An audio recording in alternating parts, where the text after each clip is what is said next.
Did you catch that? Hello and welcome to Helpful Go Presents Tier Beyond the Doors, where I have to wait every goddamn time I do a going live countdown because Chris and Andy are being inappropriate. My name is Galway Trainer, and I am the unbenevolent dictator of Helpful Goat Gaming. And as a fun little aside for tonight, it me. We'll work on getting cameras for everybody else in the future, but you can at least watch me laugh at their misfortunes. It's Galway! What? Anyway, Where? we are here tonight playing D&D, exploring as my friends and I annoy the hell out of each other, and build and explore a world full of magic and mystery, or in the case of Tyr, not so much magic. I, of course, am not attempting this alone. I am joined by the benevolent dictator of Helpful Goat Gaming, Andy, playing the changeling, right? Yes, changeling, sorcerer, rook, pronouns, ? Not applicable, all of the above. Indeed. Hey everyone, it's Andy. I go by he, his, him. Lena, playing the farmer savant, Sunny, pronouns she, her, hers. Hi, also she, her, hers. If I'm kind of out of it tonight, I was just writing a paper, so yeah, don't expect me to party face. I just like that involved a threat. Chris, stickiest of our regulars, playing Neldor, he, him, his. No, I'm never letting it go. I know, except for last time you totally spaced on it, So but tired. it happens. Hi everyone, I'm she, her, hers, and I am so excited for tonight. We've got a to-do list. And Darce, playing the blue elephant who punches and heals, Biji, pronouns they, them, theirs. Hello.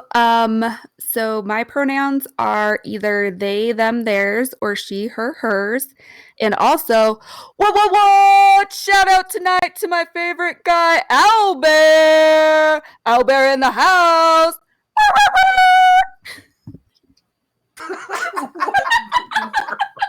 Rip headphone I users. don't know what's happening, but I love I'm Owlbears, so confused. I did the siren. Oh, It should have been wah.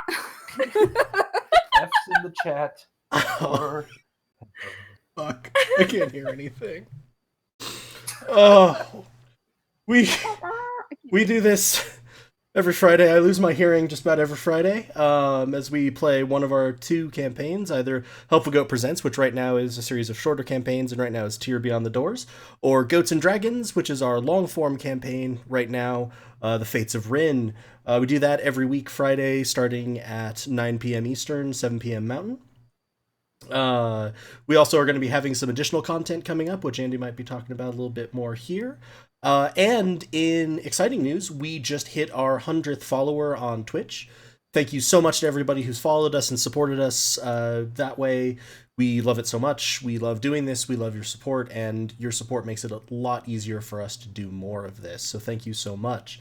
If you wish to support us, you can follow us on Twitch. You can subscribe on Twitch, which you can do for free using an Amazon Prime subscription if you have one. It's pretty easy to set up. There's lots of guides. You can also cheer some bits to us because we're affiliate. You can also donate to us through our Ko-fi, which you can find the link below, or using the Ko-fi command in chat. And you can follow us on our socials, our Twitter, where we're at Helpful Goat, Facebook, where we're Helpful Goat Gaming. You can also follow our YouTube, where we have an archive of our past streams, where we're Helpful Goat Gaming. With that, I'm going to turn this over because I believe Andy has an announcement related to some of what I just talked about. Absolutely.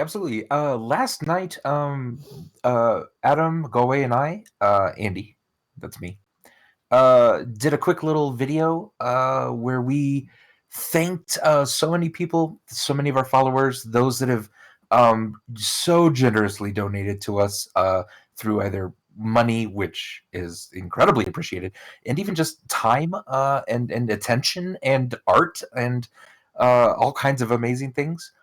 That is right now still on Twitch. That'll be up on YouTube probably pretty soon. You can check that out. It's our Valentine's Day Massacre content video. Links to that are already in our Twitter and Facebook, which are both at Helpful Goat.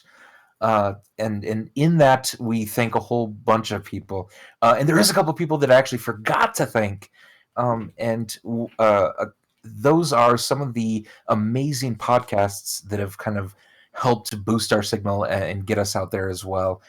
Pork Fried Dice, we certainly mentioned them as awesome people that have kind of got us into this and helped us out a lot. But certainly go listen to them as a podcast itself. It's amazing. And I'm really happy to know those people and get to play with them every once in a while. Eric, Katie, awesome, cool people. I'm sure the rest are cool too. I just don't know them. Anyway, also Distorted History podcast. Check that out. It's super cool, and they're also always incredible about pumping up our. I don't know. I didn't have a noun for the end of this sentence. Boosting our signal. Awesomeness? Our certain something, whatever that is. Je Signal. ne sais quoi. Je ne sais quoi. Our chutzpah. Yep. Also, Podney Dangercast. Adam is in a podcast, and it's hilarious and awesome. Go find them, Podney Dangercast. And a friend of mine who does a podcast called Gal's Guide to the Galaxy.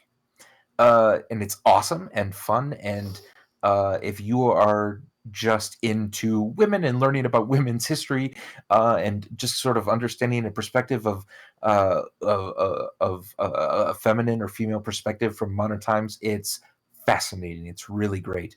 And Gal's Guide to the Galaxy has a website. And you're able to donate to them, and they're starting a women's history library, and they're going to have some space in Noblesville, Indiana, at Nickel Plate Art Studio space, where they're going to be setting up sort of that library. It's a really cool project. It's awesome. They're great. And so I love promoting all these people that have helped promote us too. We are surrounded by really talented people, so go check them out as well if you get a chance. And if you love us and want to help us do more of this as well, we've set up a coffee account, which is ko-fi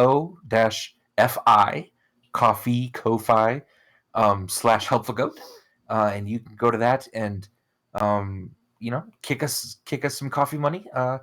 That would be awesome. That helps us really continue doing what we love to do, continue making this program and those like it that we do awesomer and awesomer and awesomer. And we have a Discord as well, and links to that are going to be in Twitter as well as Facebook, and I believe below on Twitch as well.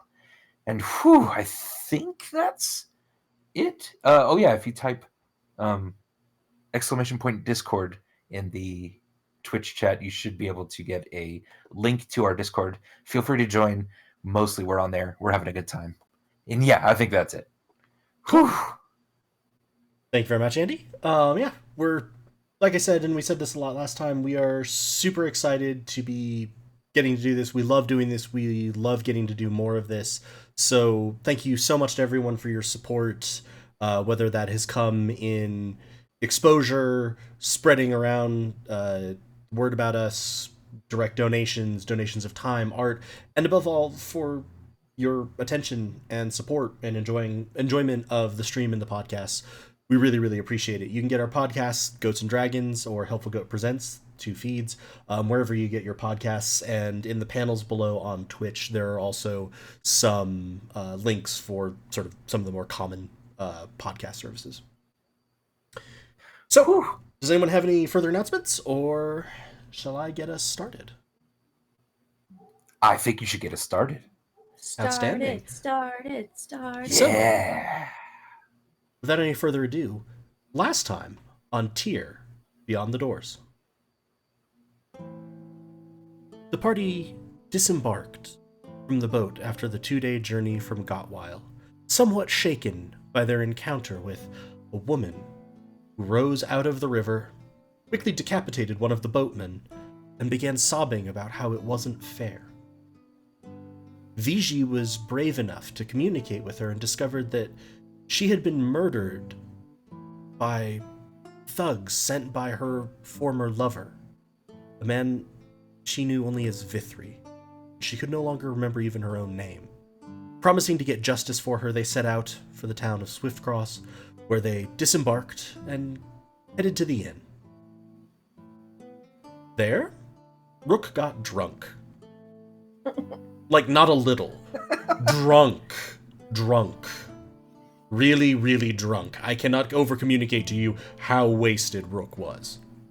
And decided that it would be a good idea to, in that state, go out alone onto the docks. This resulted in a prolonged series of escapades which got Rook more drunk and in more danger. However, he was eventually safely returned to their inn by the remaining boatman, who was grateful to be paid and also grateful to have gotten someone he had just traveled with out of a bit of danger. After that, the group began searching for leads within the town, either to the Sunleaf or to this figure called Vithri. They settled upon asking after the guards and seeing what they knew, and in the process discovered that some of the guards were connected to unusual amounts of coin, spending more than their salaries should allow. They gained this information by having relayed to the captain of the guard that they were working with the Silent Prestige, an organization that Weldon Downgrove was very interested in joining. They set out, captured the guards, and caused a minor panic in town along the way. Now the guards have been safely locked away.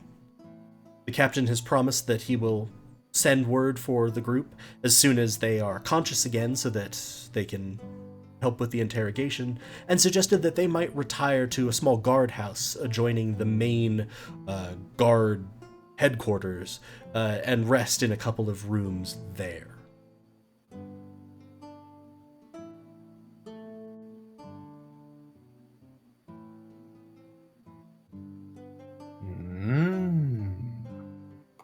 Okay, sorry. That was really slow to actually move you all. So yeah, you've gone into this house, which is relatively comfortable.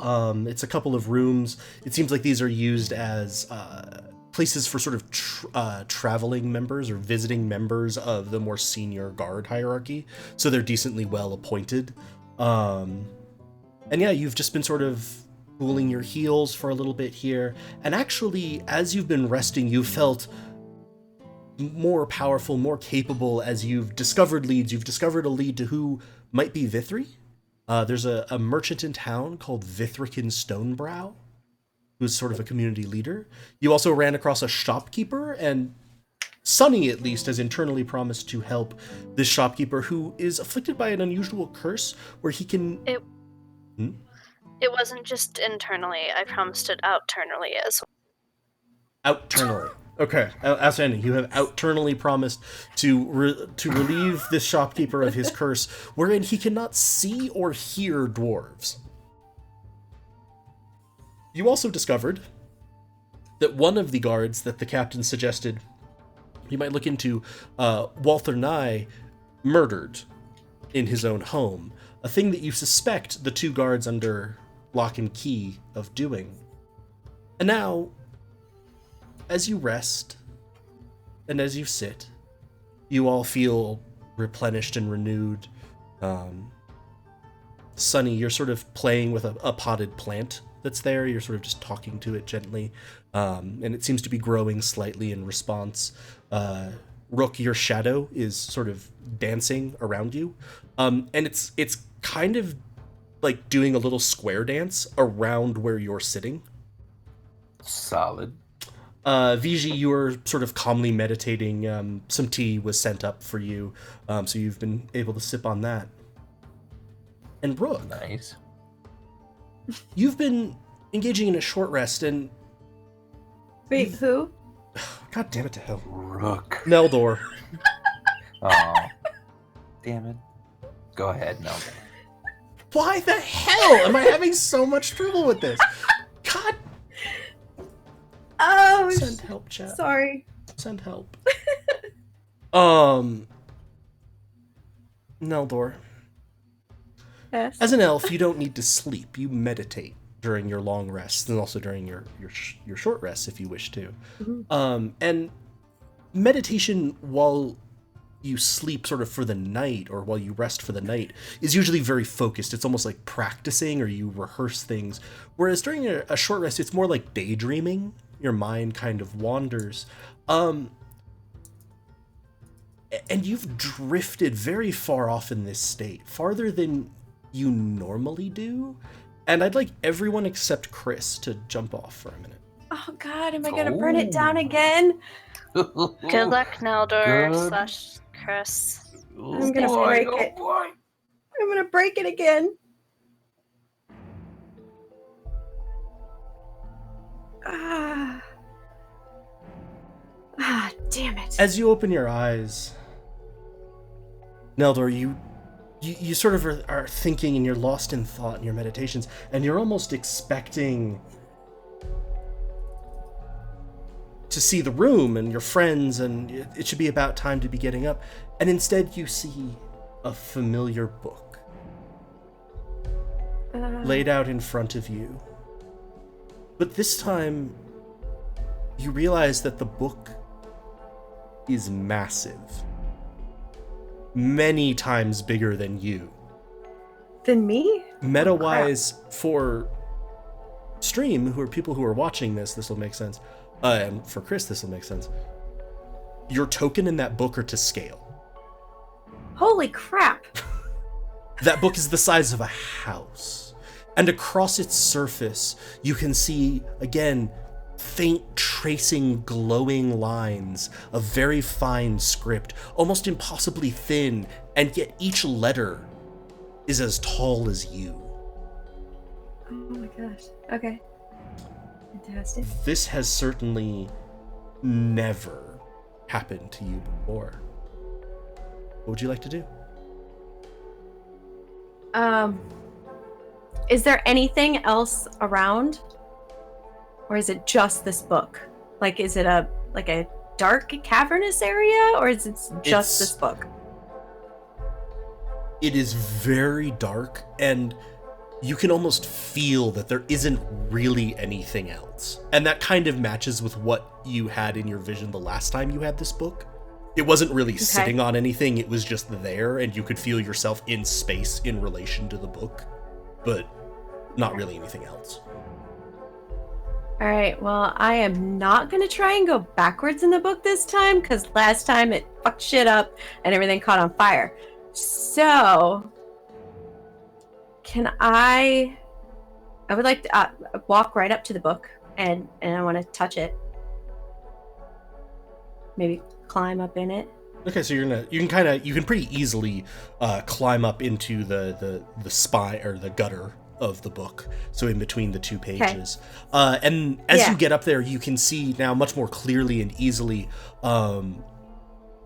the left side is completely full of writing, and the right side is about halfway down the page with writing. Can I read it?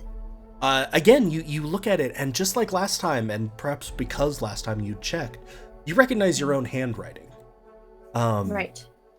And you see a discussion of Hamney Gritfist and Palak Thrine, the two guards that you captured, and the oddness of this poor halfling merchant has this curse where he just can't see or hear dwarves, and what is happening in this town, and all of the strange things that are happening, and all of the sort of fear and misery, and the fact that you've kind of been reflecting that feeling is taking over so many of the people around you's stories. Okay. How does the book feel? Like, do I feel like magic? Like, is it like a calmness, or is it kind of like erratic? Ooh, you broke up real bad there. Oh, hold up. Is it calmness or is it? Okay, got my back. Mm-hmm. So is Okay, it calmness yeah, or is like, it? is it distressed? Like the feeling of the book, like what kind of vibe am I getting from the book? Interesting. This is the second time you've been here and you've looked at it, and you're actually able to sort of feel. You're able to feel two feels. One is the feel from the writing in the book. The other is the feeling of the book itself. Does that make sense? Yes. And The writing in what? the writing in the book kind of feels almost like you do, a little bit tense, a little bit anxious, but sort of determined and resolute at the same time. The book itself is entirely calm. Okay. And if you had to think about from last time and this time and all of this, it doesn't matter how many authors there are. The story will continue. Any individual author is a minor part of its page.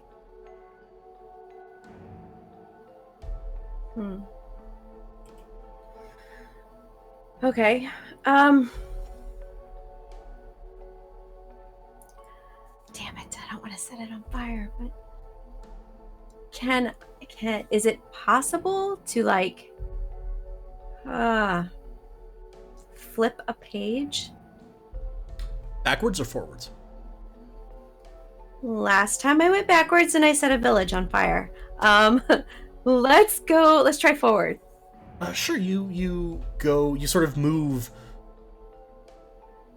literally across the pages and get to the other end of the book, and you brace before, like you did before. You're gonna need to brace mentally.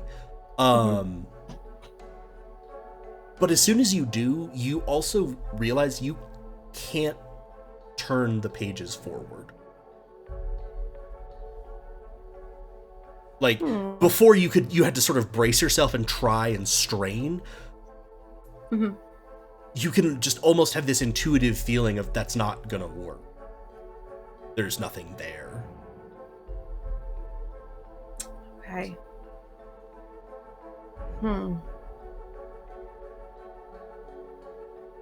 This isn't like a Horcrux, is it? Like, if I go to write in it, is it going to talk back to me?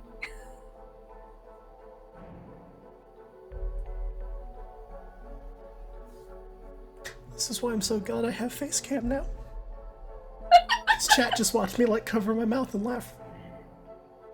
As you stand there, you hear, echoing and yet quiet, "This is the second time you have come here."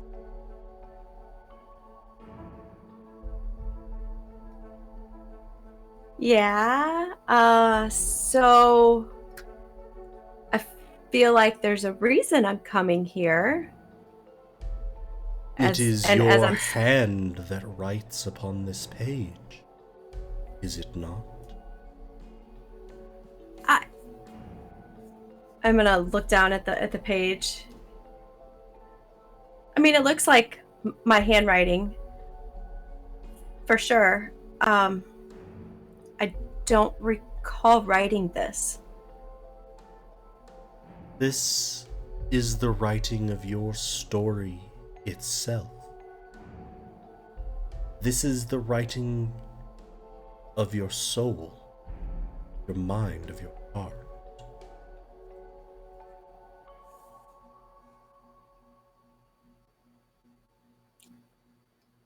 Okay. Am I am I doing something wrong? There is no right or wrong here. There is the story that is of itself what it is.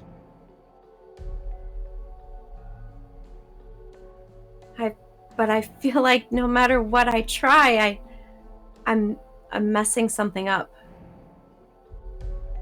I mean, what is the point of me writing all this if I can't look back or look forward and, kind of figure stuff out?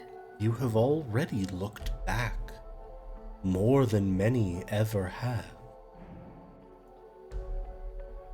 This story has been kept for centuries by those who wear your crest. It is their story of struggle, the story of this world itself seeking to survive. But come, if you wish to look back, perhaps I can help you. That would be beneficial. By chance, are you the book? You are an insightful one, aren't you? Yes. For just as you give yourselves to the story, I give myself to you. Part of me lives in you, and part of you lives in me. And you are able to use this part to see me in a way that few before you ever have.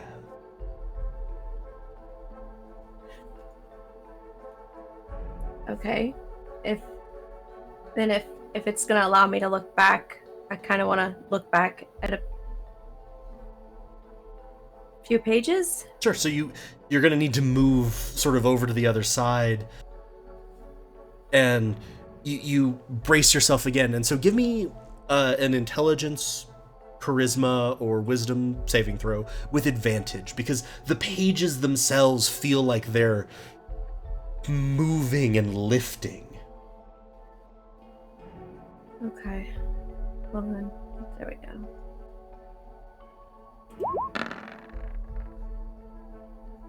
Avoiding the fumble. Yeah, it's you brace yourself, and the pages almost start moving before you can really cogently come to what you want to turn to. And you feel like you're turning back. And the first time you did this, you tried to go sort of back to the very first page, and you couldn't really. It felt like the pages were infinite in some way. And this time, the pages themselves seem to guide you to a location.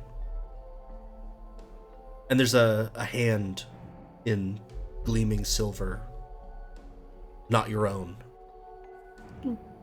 written neatly out.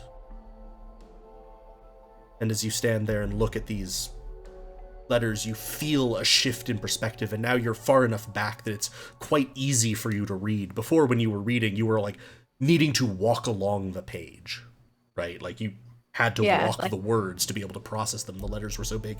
Now it's much more like you're looking at a very large book, but from far enough away that you can process sentences and pages. The page reads, "It's been so long. It's been so long since we shut ourselves in here, and yet they wish to delay it further. They wish to make it permanent. They wish to never go out again. They wish to hoard this knowledge to themselves. And not conscience that. That is not why we shut ourselves in here. It was not our goal. They will not listen to me. And I do not have enough power to change things, not without risking destroying everything. The only thing I can do, the only thing I can think of to do, is I must change the way things work.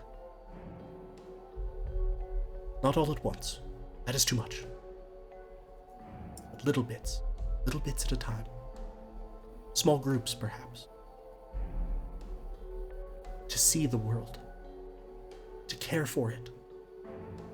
To understand its value. I wish I had researched magics that would be easier for this. But the only way I know how is to bind myself to the doors.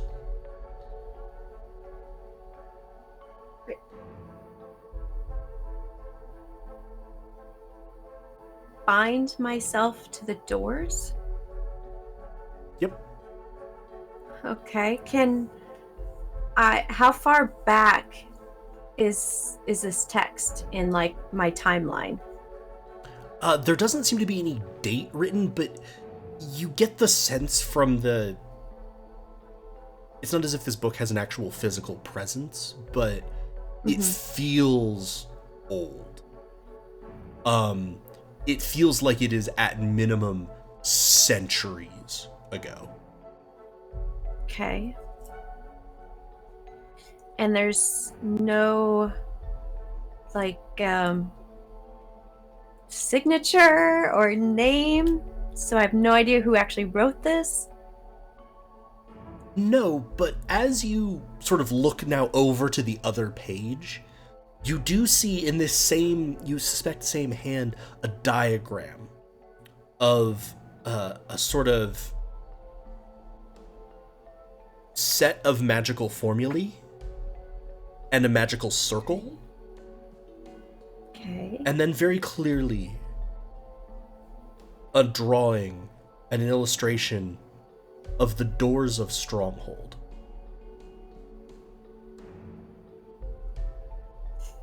And as you do, you feel your mind pulling away, and the pages spin forward and return to where it was. And as you begin to wake, you hear the voice, "I wish you well, little one. Perhaps we will speak again."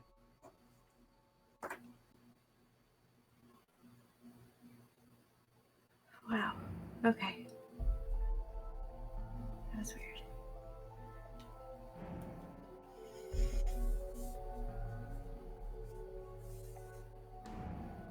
I'm back. I'm back. I'm back. Andy, you're rotten. And what? What'd I do? Oh. It was a great dream. Come on now. You're good. I'm sure everything went swimmingly. I don't think I broke it this time, so... Yay! So yeah, you awaken with a start, and you're in the room in the guardhouse, and you see your friend sort of looking at you as you sort of just admitted, it's like, yeah. Yeah. Hello? Yes? Hi. Why is everyone looking at you? What? What? What is happening? What is going on? Why are you looking at him? Because you just made a noise. Then why were you asking why everybody else was looking at him? I didn't know if everyone heard the same noise I did. It was Why kind of wouldn't a we squeal. have? I don't know. I'm just a little on edge. So, All right. you okay, Neldor?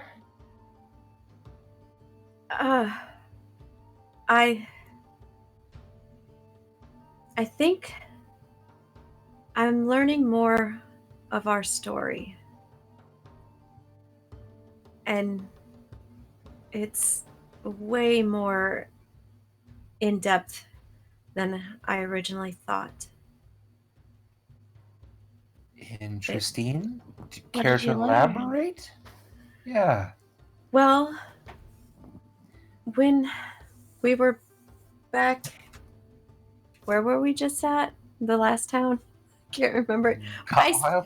In all fairness, I spilled water on my notes, so everything is smeared, and I can't read the name. Which feels super apropos given what you're remembering.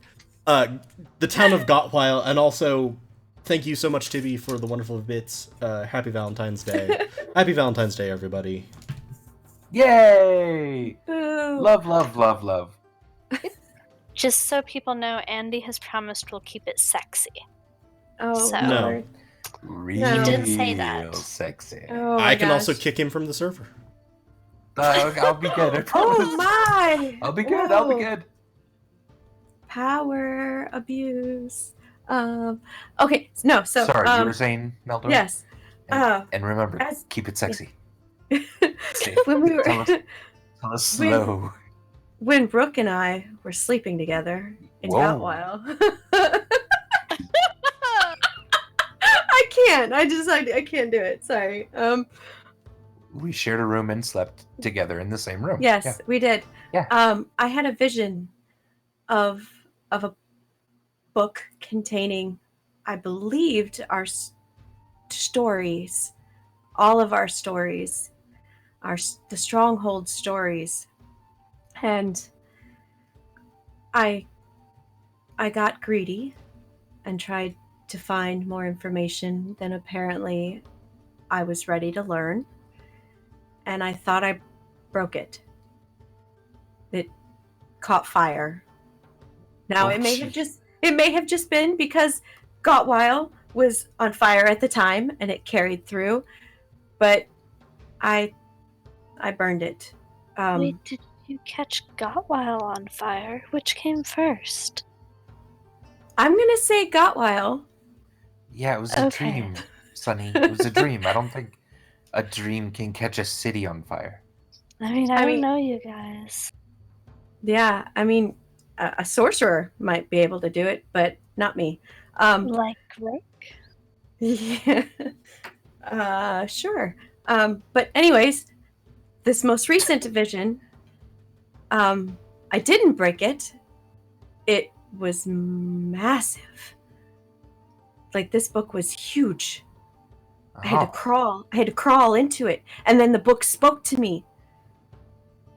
It was a little weird, but the book spoke to me, and it allowed me to look back. And I think, I'm certain, I caught a glimpse and I read a passage of possibly the creation of the doors. Oh, holy shit. What did you see? Well, this book has been written, like my writing, my handwriting was writing our current story. But on the previous pages, it was other handwritings. And the book explained to me that everyone who holds my crest has written our stories. But one of those Oh. mentioned that he was going to bind himself to the doors to help us remember and learn about the outside. I mean, I think that's what it all means, but it's Wait, like, is that why the doors seem kind of sentient and tell us when to leave and everything? Is that what you were seeing? I think so. And I'm sorry, but Monty is just cracking me up. That's just no. Yes, I think that he's the reason why the doors choose people. But it still doesn't Wow. explain what happened to our home. Just more history and more story. So, Go ahead. Fiji's looking at you guys, just kind of looking at you, kind of Oh. confused. Oh, I'm And I'm just like, the doors? Oops. I'm dying. Doors? I forgot The all about doors. Fiji. Oh, The doors. Shit. Yeah, the doors. You know, they sing that song. Come on, baby, my cloak is on fire. Yeah, great musicians, very popular. And Too So young. you're talking Very about sad. Doors and songs by the Doors? Yes. I don't think a webcam on Galway is the best thing right now. He's cracking up and killing him. Yes. So Yes. So apparently, I'm not gonna somebody roll in my perception. history, Go for it. somebody in my history was a groupie Yeah.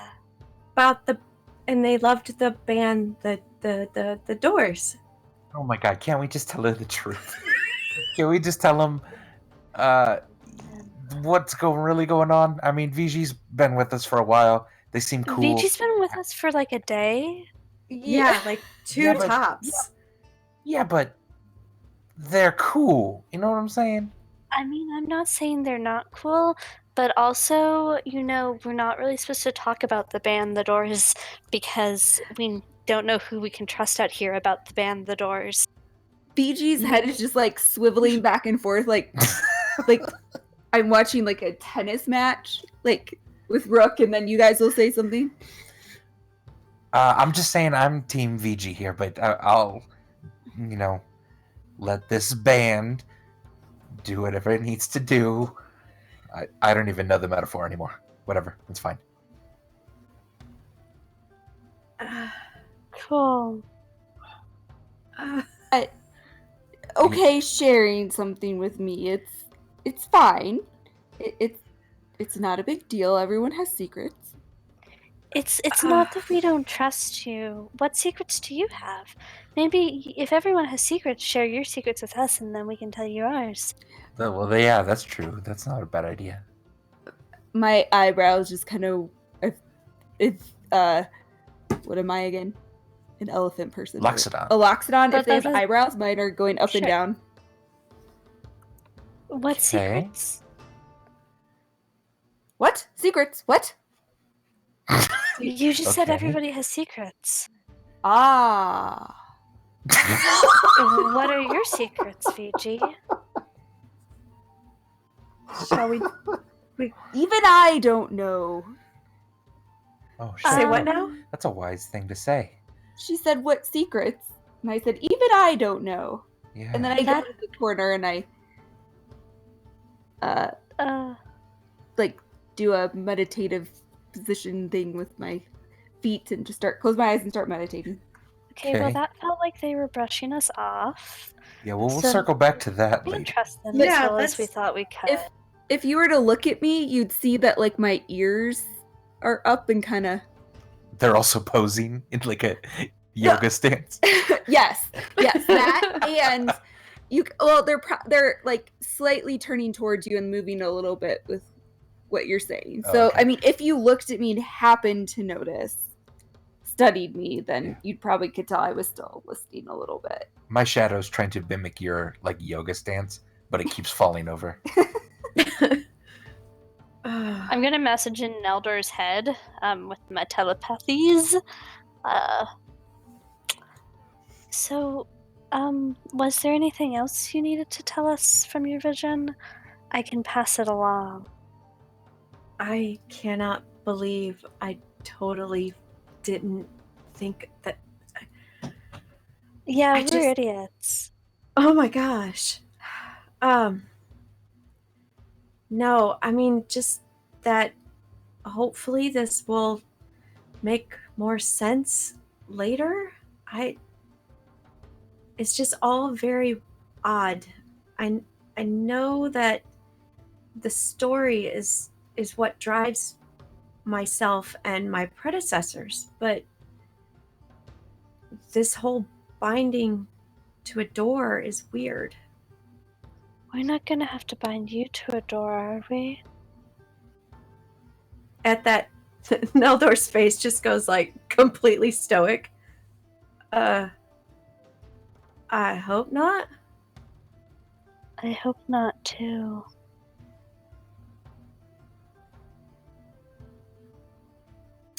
And Oh. as you do this, first, Neldor has inspiration for, as VG said, not going, oh shit, can I have done that quietly or through telepathy or something?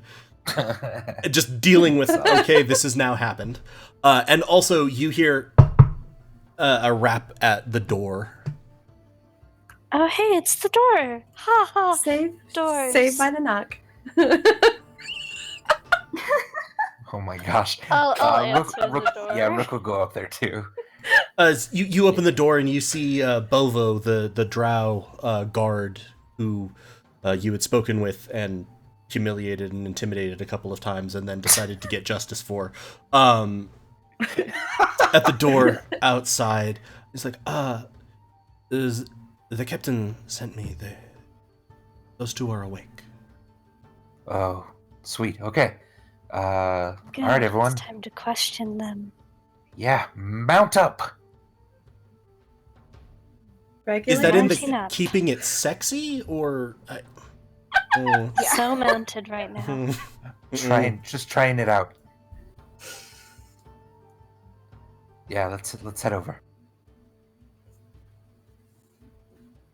We're heading over as a group. Yes. I'm narrating that. Okay, so yeah, Okay, good, 'cause- you head over and you find the captain, Weldon Downgrove, standing outside the door of the cells.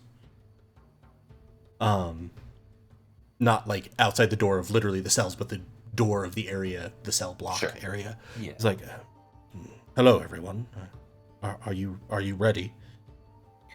So ready? I must ask that you not harm them. Oh, Though they may have committed grave crimes, they still have been in service as guards, and they will be tried according to the laws of Rourke.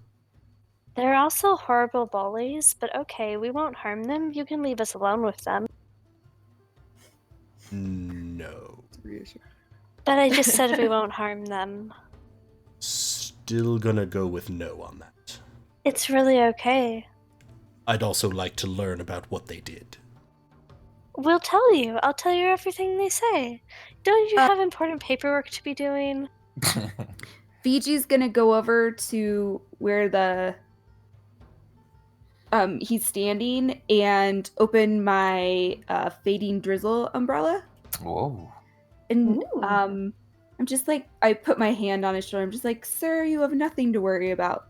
And then do I need to roll for that, Galway, for calm emotions? No, could you click it in just so that I have the feed in there? Yeah. I think that he needs to roll to save against it. Yeah. Also, it's now raining inside the guardhouse. Yeah, like just very He lightly. can choose to fail his save. Does he not want to be calm? Well, at least We're forcing it on him, kind of. I was like, I mean, just a little. I'm also debating. I don't think he's uncalm. He's not like agitated. You can suppress any effect. Certainly, he isn't charmed or frightened. Blah, blah, blah, blah, blah. Okay, I'm gonna say, just for your sake, Dars, you may not want to do that because calm emotions isn't really gonna do anything here. Okay. He's not Agitated? He's not agitated. He's not Oh, upset. okay. I see He's that just sort part. of calmly Just stubborn. insisting, Okay. this is my job. You would also, I would say, Vijay, because you interacted with him a fair amount, Uh-huh. this is a man who's very driven by duty and Okay. I doing didn't know. I what forgot I he's- knew him and stuff. yeah, and doing what he's supposed to do. I take it back. Yeah. So you can certainly go over and try to talk to him. I don't know which way you want to persuade him or anything, but yeah, for the record, he doesn't seem upset. He doesn't seem agitated. He seems very much, I'm the captain of the guard. These are guards. They may have done horrible things, but they're my responsibility. Okay. Then yeah. I take it back. I do nothing. Gotcha. He'll sort of indicate, shall we go? I'm Okay, fine with but, that, yeah. You know, you're just Yeah. going to be leaving all that huge stack of paperwork to be done later, and that doesn't seem very responsible. He'll step through the door. Fucker. All right. Is the room big enough to fit all of us? Because this map certainly isn't. The map certainly is not. It is not to scale. You can all get in and be sort of looking at the cells that they're in. Okay. Both of them are sort of like massaging like bruises. One where the giant fist out of the earth grabbed them. The other where the trunk of Vigi, I believe, grabbed them. I think that's how you restrain them, Vigi. So they're both sort of like, Captain, these ones attacked us. Oh, we're well past that. We've already informed him of some of the dealings that you've been involved in here. So I think it's good if everyone just tells the truth and if everyone's just cool, okay? We'd also like to talk to them separately, Captain. We don't want them to be able to communicate. Indeed. Which would you like to speak to first? The ugly one.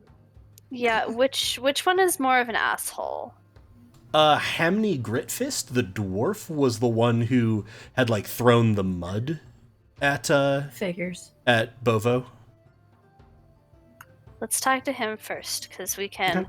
Let's talk to him first. I'm saying this in people's heads, because we can rough him up and then tell the other guy what we did to him as a threat. I don't know how we're going to do this with the captain there, but we'll figure it out. We're smart. Usually. Jeez, Sonny. Okay, yeah. Evil Sonny. They're Hashtag evil horrible son. bullies. They made Bovo's life really bad. They're bad people. Yeah, but Is there anywhere, like maybe right outside the room where I could, like, motion the captain to come with me?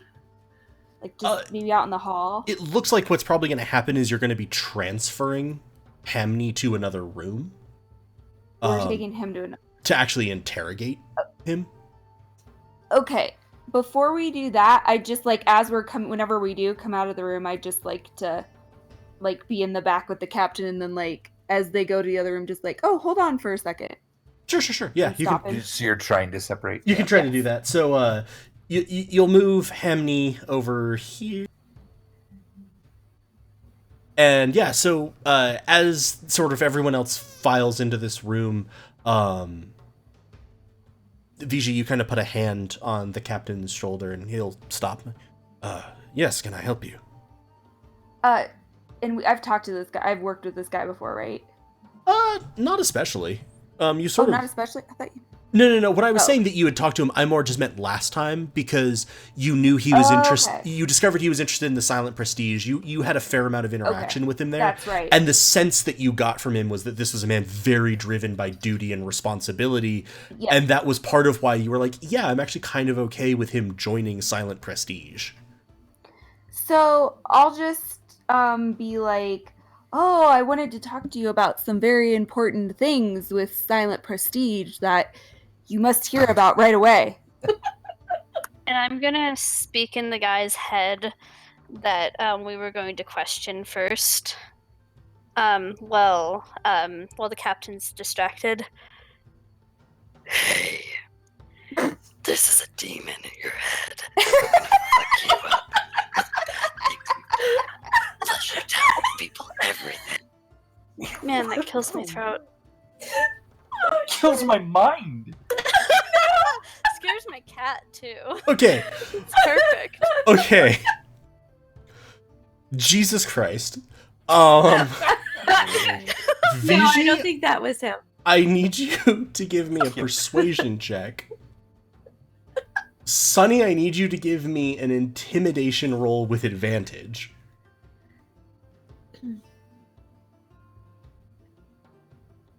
Good Christ. 19. Oh, Nice. Oh yeah. Who's given a persuasion roll? Vigi, for talking to Oh, the I'm captain. Sorry. No, you get. Do.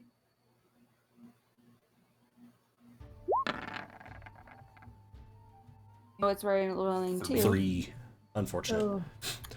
I'm going to use my inspiration to re-roll that. Ooh. Okay. already. Might as well. Yeah, I get you. Is it supposed to be rolling 2 at a time though? With Yeah, it's Yeah. advantage. And then I just auto decide if it's an advantage or disadvantage. I can take care of it. Oh, Whoa, no. no, dice are like no. It's a Yeah. 3. It's a 3 for persuasion. 3. So you, Vici, you kind of pull the captain out like, I need to speak with you about some things, and he looks fairly receptive, and he seems torn. Like, well, I did agree and I want to join this group, so I should do this, but also I have responsibilities to my job. But his mind is sort of made up as Hamni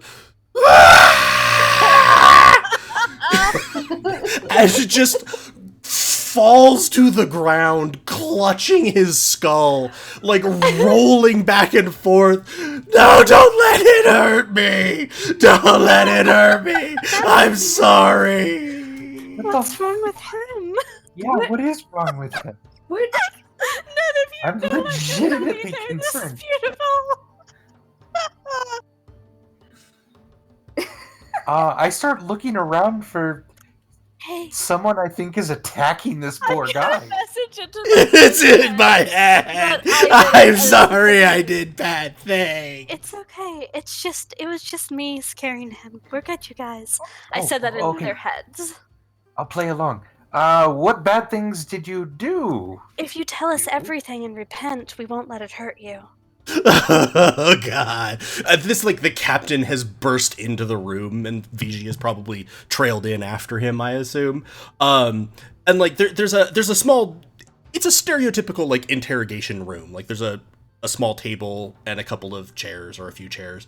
Hamni is not occupying any of those. Yeah. He is just on the ground sobbing. Tears and mucus are like filling his beard.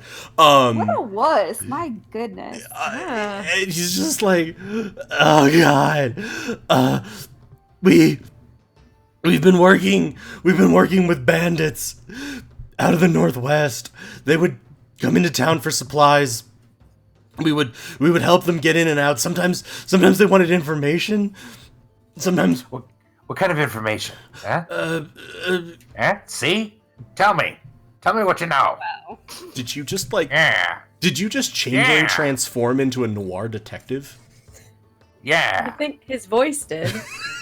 I'm friggin' Perry Mason up in here. Perry Mason. Perry Mason. Mason. I say No, noir that is- detective Hugo Perry Yeah. Mason. Perry It's like Mason. Dick Tracy kind of. Yeah, there you go. You're even missing the who knows what evil lies in the hearts of men. Oh. He's like, guard movements, financial transactions, that kind of thing. Why? Why though? See? You see for a moment the like terror and anguish like stop, and you just, they're bandits. I don't know. I just assumed they enough. didn't want to get arrested. But sometimes they needed access. Sometimes they needed access to like secure areas, and we would help them with that. So you're a traitor. Yes, just don't let the demon kill me. It was me and Pollock and Walter and Yinzi.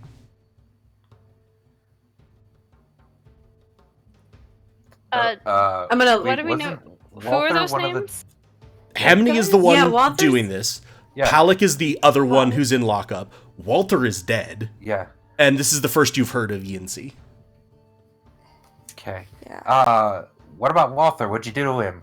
Did he know too much? Got a little too hot in the pants? Keeping it Uh, Keeping it sexy. and he's... Even as scared as he is, he's looking a little cagey about something. So... Demon voice time. Tell them everything. Give me another intimidation roll with advantage. That is so funny. Oh my gosh. Yeah, except she's not gonna be able to talk by the end. 12. Well, Yeah. No, it's still pretty effective. There wasn't a real high DC on this one anymore. He's crying on the floor. He's like, there was something else. something else we were supposed to do. We were supposed to keep an eye out for people with magical abilities. Send them to them, if we could. To the bandits? Ooh. Yeah. And Interesting.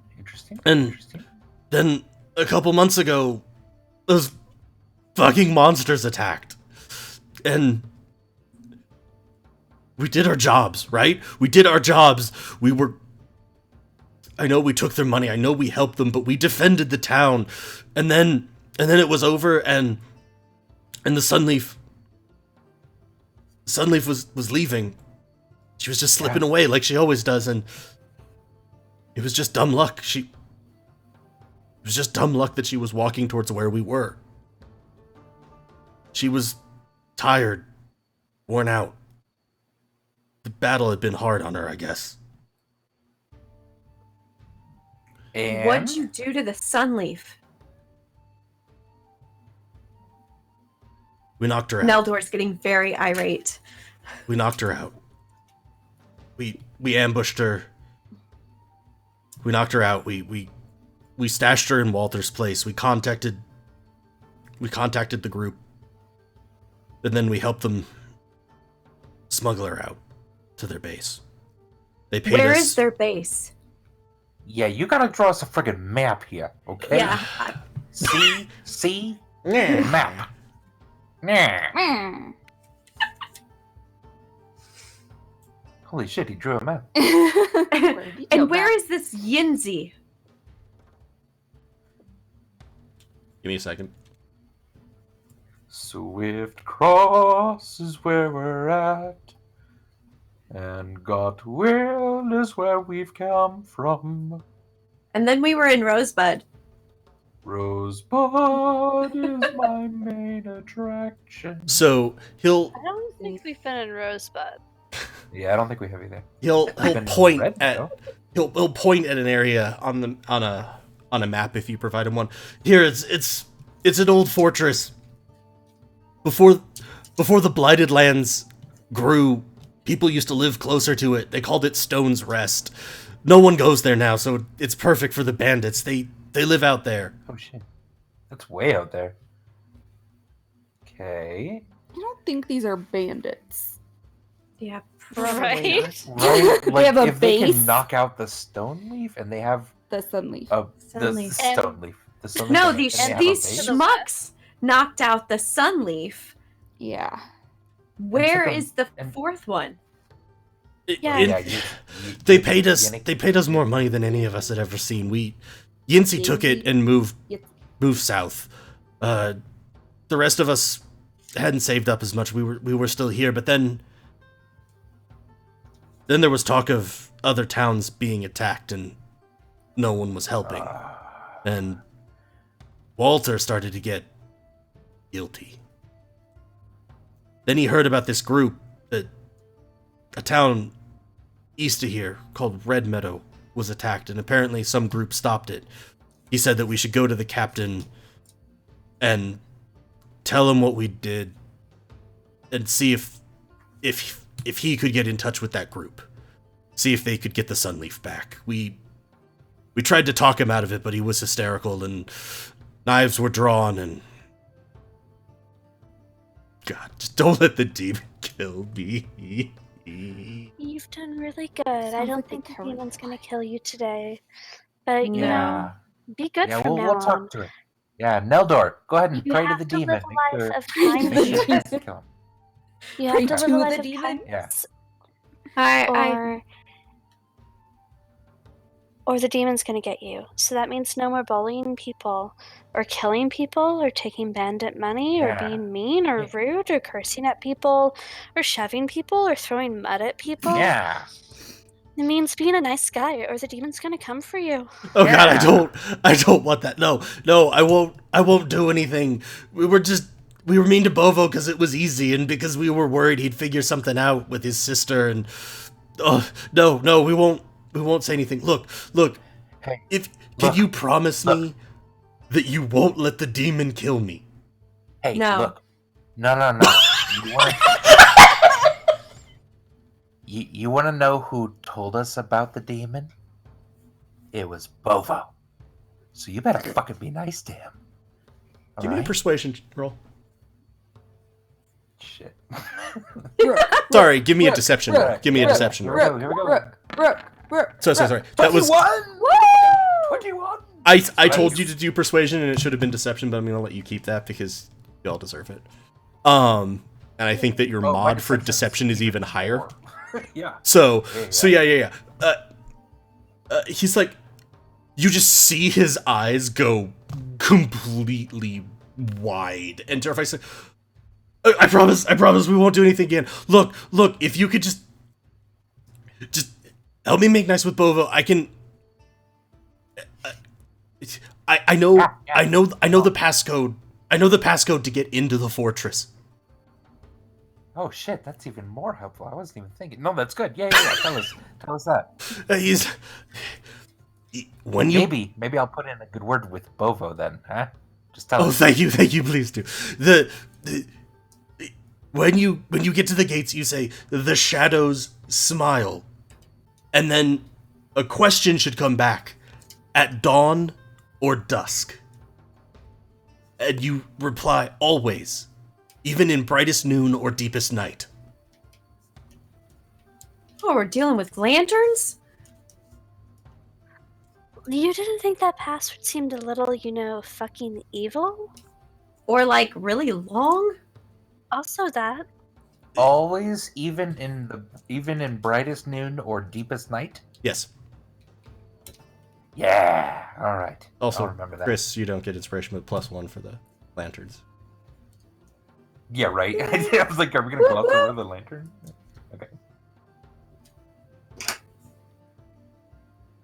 Solid. Hey, I'll go put in a good word with Bovo, okay? Don't let him kill me. Hey, you know what?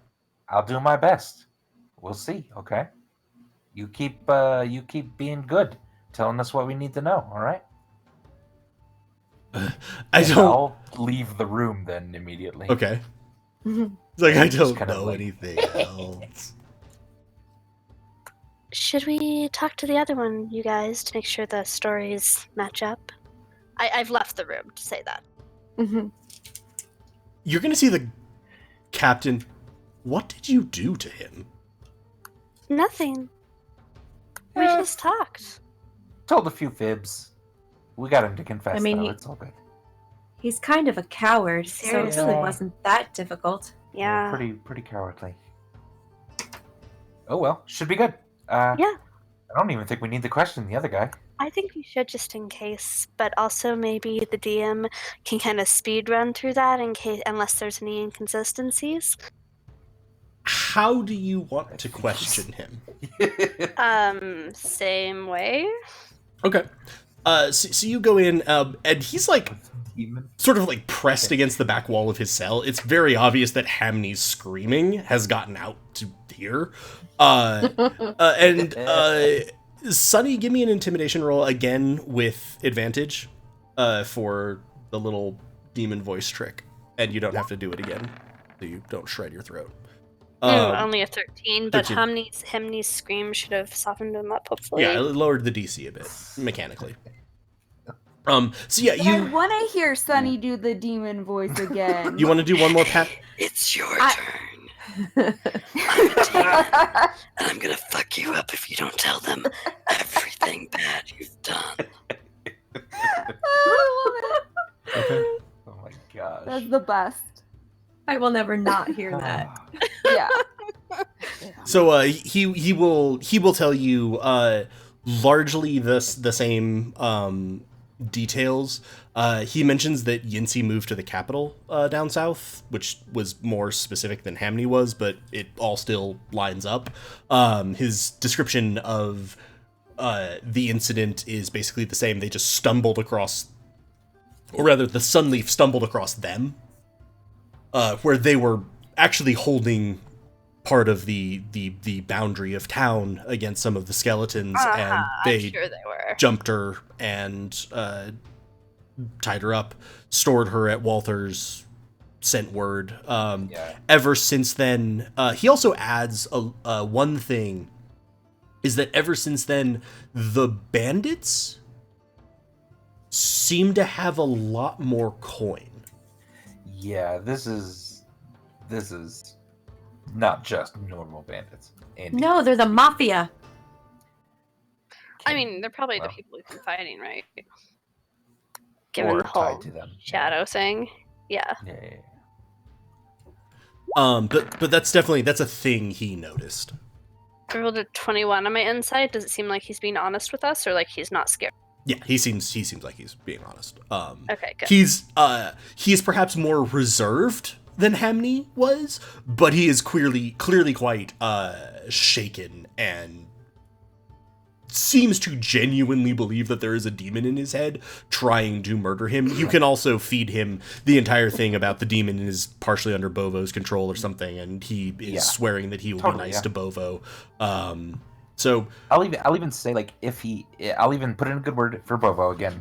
But I want to, like, lean down right next to him and say, "Hey, when do the shadows smile?"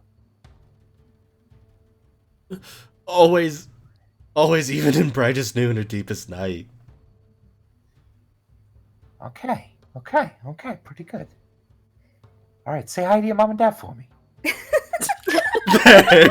Dad! I'll just clap him a little bit on the cheek and leave again. Okay. So you're sort of out. You're back in the captain's office, and he's sort of. Are you gonna relate all of this to him, or what are you gonna say to him? Wait, they left us alone? He left us alone with them? No. He was with he was you. with him. Yeah. And now you've moved back out since you Yeah. wanted to speed run the second interrogation.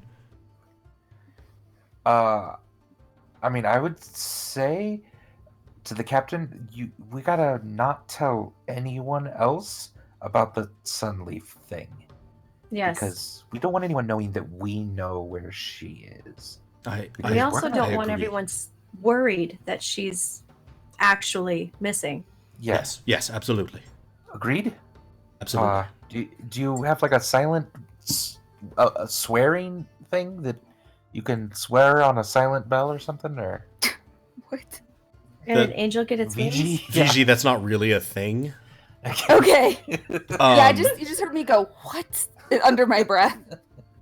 Sorry, I don't know. Just swear on swear on Bovo's demon that you won't tell anyone. I wouldn't tell anyone. I swear on my duty as the captain of the guard here. The last thing I want is a panic. The people here need hope.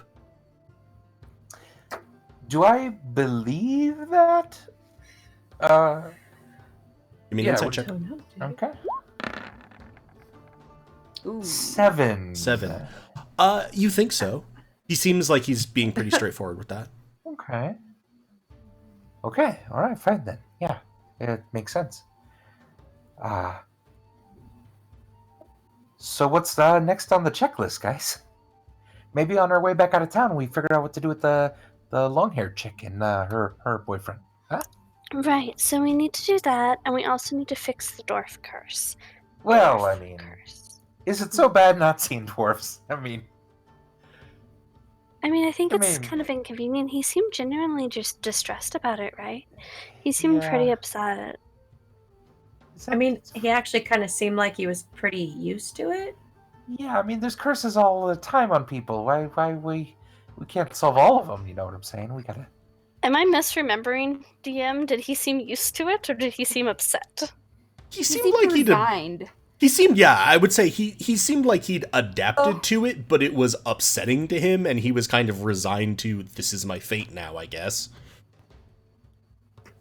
I'm gonna kind of clap Rook on the shoulder and say, Rook, we need to help others when we can. I'm just saying, like, I don't know if we have time to help everyone. You know, we need to get to the Sunleaf, and that's a main. You know, saving that person's going to help the most people. Yeah? And the Sunleaf might know how to break the curse. That's very true, yeah. True. So maybe we let that slide for the moment. help the long-haired girl because she's on her way out of town, and we, especially made a promise, so we do that, I and think then VG also made suddenly a promise. I was pointing at VG. You just couldn't see because this is an audio medium. Oh. Yeah, okay, for now, but we have to come back and fix the dwarf curse later, okay, you guys? Deal, 100%. That'll be campaign 2. Campaign 2, Tier, the quest to see dwarves again. The dwarf's revenge. Yeah. Captain, is there any way you can kind of get us a meeting with these one powerful people? What are they? The House Baran? I think they're having like a shindig tonight. Is there any way that you could maybe pull some strings, get us in? I myself enjoy a good party now and then. Wait, why do Thank we you, need to VG, go yeah. to the Den of Iniquity? Because we're iniquitous? Because we're keeping it sexy, and also because Oh. the House Baran is the lady's old flame, and we should talk to him. I think No, you're I don't crossing think some so. lines in No, notes. No. I'm sorry, but they will be there tonight. Was that it? No. No. No, the So why guards do I were going to look so be there tonight. The guards who you ended up assaulting in Stonebrow. Vithrikin Stonebrow and Sons is the very prominent merchant in town who was the only person that the guard captain could think of when you said Vithri. He doesn't know anyone named Vithri, but he knows Vithriken. Yeah. And he's a merchant, and it kind of fits. So he suggested that, and he wrote you a letter of introduction there, so you could go over and meet with them. The House Baran is a house of iniquity that is rather popular with those with enough means to afford its services, and it was suggested to you that it might be operated by a group called the Shadow Hand, who are organized criminals. Right. And where that was relevant was Hamney and not Walter. Walter's dead. Pollock were going there. That's it. This evening. Never mind. We don't need to go if you guys don't want to. But just saying, it might be sexy. Just throwing that out there. It is a Valentine's episode. We could go. I don't know. That's a weird thing to say. I don't know at all what that means. But we should definitely go see the other people. And I say again, Christ, I hope that fourth wall wasn't load bearing. Stonebrow and Sons. So, would you like to go speak to? You have the letter of introduction already. This is kind of this compound over here is a combination of like their warehouses, their business offices, and their home. So you could go in and see if they have time for an appointment. Certainly. Let's definitely do that. Okay. Okay. I'm going to disguise myself as my go-to old elf-looking dude. Can you do that when we're not near the captain? I turn back into Rook and say, "Yep." And then I walk out of the room and turn into the old elf-looking dude. And we're all about just doing and saying stuff in front of the And rock. walk back in the room. He's gonna and say, "Well, time to go." He's gonna turn to you, Neldor. Your friend does know that I know it's still him, right? Anyone would know it's still him. He's wearing the same clothes. I know, but it's best if you just play along. Who's Rook? 4 giants, you say? He's like, yes, thank you for your help in doing this. It is deeply shameful to me that my guards would have failed their duty so spectacularly, but I thank you for your aid for this town and to myself, and for your introduction to a certain organization. And he'll sort of bow. Again, if while you are in town you need anything further from me, please do not hesitate to ask. I will be here during the day. If the guards ever start acting up again, just remind them the demon's watching. Again, I have to question, what is this demon you talking about. It's okay. You don't just tell them. It's fine. They'll know what you mean. Trust me. Oh, yes. Oh, And can we all agree not to tell Bovo about it? Yeah. Oh no, we have to tell Bobo. No, Oh, I no, think it we- would be I think we spectacular need if to. we don't. Yes. I Okay. think Granted, Nel- funny. Nel's right. Yes. But really bad for Bobo. If not. Yeah. No. What the fuck, Neldor? Yeah. No. Ah. Hey, look, if you can be evil, I can be whatever it was I was being. I'm mean to bad Terrible. people. And then Look, we I go to needed the a good house. laugh, okay? So, as you're walking out, Bovo is sitting at the front desk, as he often is. Is there anything you would like to say to him? Yeah, we should tell him about this. Yeah, Bobo. Look, there's something Sunny wants to tell you. Sunny. So we dealt with the bullying problem, right? I told you we would because they're assholes. We didn't kill them because the captain of the guard was there and he didn't really want us to. Nor do we normally I don't know kill. why. Yeah. But anyway, so look, they think very, very strongly, they believe very strongly that a demon's going to kill them if they're ever mean to you again or ever do anything bad again. And they think that maybe the demon is, connected to you. So they're going to leave you alone from now on. Yeah. Bovo's like looking at you and is like processing. You've told them that I control a demon. They think that they'll be killed. He's just sort of slowly blinking, and he's going to sort of push back from the desk, stand up, walk over, and just like wrap you in a hug, Sunny. Aww. Thank you. I'll hug him back. Thank you so much. Thank you. If there is Yeah, any way so- that my family or I can ever repay you, please just say the word. Just say the word. What? Yeah. Yeah. That word. Yep. It's a term of speech, Rook. Gotcha. We're happy to I help. mean, who's Rook? Oh God. As he's sort of hugging you, he's gonna look at. He knows that I know it's him, right? I think he thinks he's in disguise. Like, sometimes cats will He's hide not. behind things. You can see them and they think they're invisible. That's what. Neldor just walks outside. No, like I'm out. I'm done. No, I'm done. I followed Neldor and Very good. I would say that now, well and truly, hashtag Justice for Bovo can be marked as done. I don't remember which number that was on the to-do list. I think it was number 3. It was number. number Three? 3. Yeah. Yeah. Hair Lady was number 2. Find the Sunleaf was number Right. 1. Dwarf Curse was number 4. That one's looking like that's going to be postponed. And I would say let's go ahead and take a quick break here. Step away, stretch your legs, run to the bathroom, get a drink, do whatever.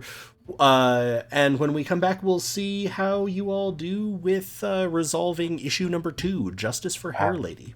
Sure, it's gonna be fun. Sure gonna that go this great. won't go badly at all. Hey, if this is something we can get out of with demon voices, we've got this. All right. We will be back in just a few moments, everybody. Enjoy. See you real soon. Later.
And we're back, as once again I managed to dodge Andy and Chris being vaguely disruptive on the going live sign in. The problem is eventually they're going to start, like, extending this delay, and I'm going to have to say going live 3, 2, 1, like 5 minutes before we're actually going live. Yep. I hope you all are You doing guys are well. bad. When we left the explorers, they had woken up, Neldor having a particularly intense dream of the story and the book that he has seen before. And this time a voice spoke to him and let him see some insight into perhaps where the doors of Stronghold came from. After that, they were summoned by the captain of the guard to interrogate the 2 corrupt guards, or possibly corrupt guards, that they had found, who, thanks to some demonic voices inserted into their head by the always cheerful Sunny, proved to in fact be corrupt and very ready, having been grabbed by a hand out of the earth, grabbed by a giant elephant person, and now spoken to by a demon. They were fully ready to confess all of their sins, which included abducting the Sunleaf and transporting her to a series of bandits who make their camp well into the Blighted Lands in a ruined fortress called Stone's Rest. The captain of the guard was grateful for their help, if a wee bit concerned about what they might have done, because he wasn't privy to the voices. And Bovo, who was told about this, the drow guard who the 2 had consistently bullied, was incredibly grateful for their assistance and the fact that he was now likely to be able to live his life free of harassment and intimidation. Now the group is setting out for Vithrikin Stonebrow and Sons, one of the leaders of the town, a prominent merchant, and they believe either Vithri or related to the Vithri that they were told to find by the woman in the water, also known as the Hair Lady. Justice for Hair Lady. Crazy hair lady. So, We don't know the name of Hair Lady. No, think she did she not could know her remember name. it. All she remembered was the name Vithri and, like, what had Yeah. happened to her. Yeah. Okay. So, like, interesting. literally all I can envision is either the chick from the movie The Ring Yes. or Yeah. from The Grudge. Yes, both of those. This is scary. You ain't Andy. wrong. I like it. All right. Let's knock on the doors and see if we can't get a meeting Hold- with Hold big on. old Stonebrow. Yeah. No, we need to figure out I mean, like, we can't just walk in there and tell them. Or, I mean, how are we going to do this? Do we have a plan? Because I know Sunny just wants to pick the guy up, throw him over her shoulder, and carry him off to the river.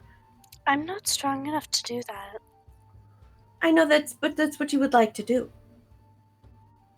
Right. Look, I think we're gonna go in. I think we should try to talk to the father figure first to get a little more information, see if he knows about this person, and then I'm certainly gonna try to question that wife, because I think there's a lot going on.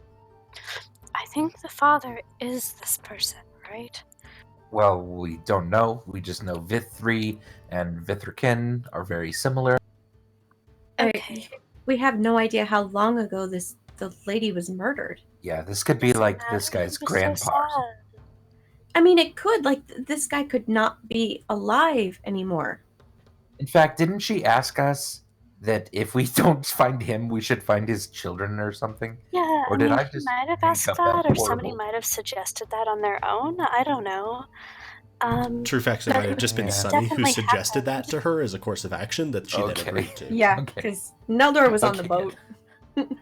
Okay. At least it's coming from evil Sunny. Okay, yeah. I mean, do you guys have another plan? Do you want to sneak around the premises and try to find some papers that might describe Hair Girl? Or Do we need like a cover story, or are we just gonna like straight up talk to them? Like, I mean, and be I'm already honest about our questions? disguised. Yeah, I mean, I'm already that's- disguised in my cover That's story. all I was trying to. I wanted us to go in and kind of be a united front. I don't want us going in and stumbling around and raising suspicion on who we are and what we're doing. I mean, we could say Hair Lady had like an enormous fortune that she left to her lover, and who might that be? I mean, I could make like a giant check or something that we present them with.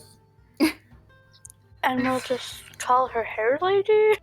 Yeah, Yeah, I we mean, probably need a name for that. Couldn't we ask around from people? Well, that's what I'm saying. Let's go ask the Yeah. guy, right? Straight up, right? We could just say, I'm down. Right? have you had any lovers in the past that With you had like murdered? long hair and yeah. And That they you were murdered? Yeah, That you that's a good murdered. question. Okay. Yeah, Vigi, that's probably accurately a question, Yes. but is it the we- one we want? Okay, well, we'll get it. Here's our plan. Play it by ear. Let's go. no, Elder's Brooke, I don't think that is the wisest nor the proper way to go about this. Yep, we're gonna jazz this thing. Yeah, let's do it. Jazz hands it. Yeah, it's all about the notes we don't say to him. You're gonna drive me to drinking, Rook. Is that Chris or Neldor? It is Naldor. I was gonna say Chris or- is already drinking. Chris is Jorge already no los dos. Okay. I mean, yeah, unless you got something else.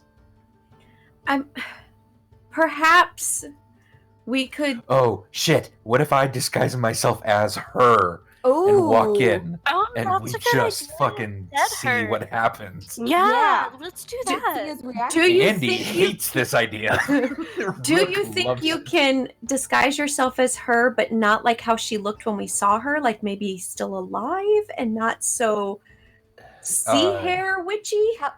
How she was when she was on the bank.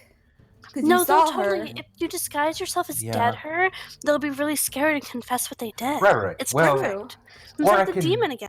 I mean, I can morph a little bit if we need to, but I think alive her might be more shocking at first if whoever tried Yes. to kill her Well, and thought how- she was dead. How are we supposed to know if they're shocked by her or That's- shocked because this drowning ghost lady showed up? Well, I'm gonna look like a normal person. That's what I'm first. saying. Yeah, if you yeah, come yeah. Yes. in dressed as her or Yeah. as her as the ghost Right, because lady, we saw that's her gonna be shocking normal no on matter the what. bank first. Yeah, I on the believe. bank.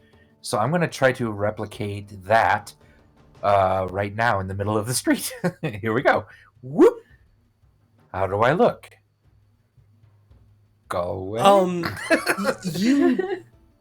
You didn't get a real good look at her on the bank. Okay.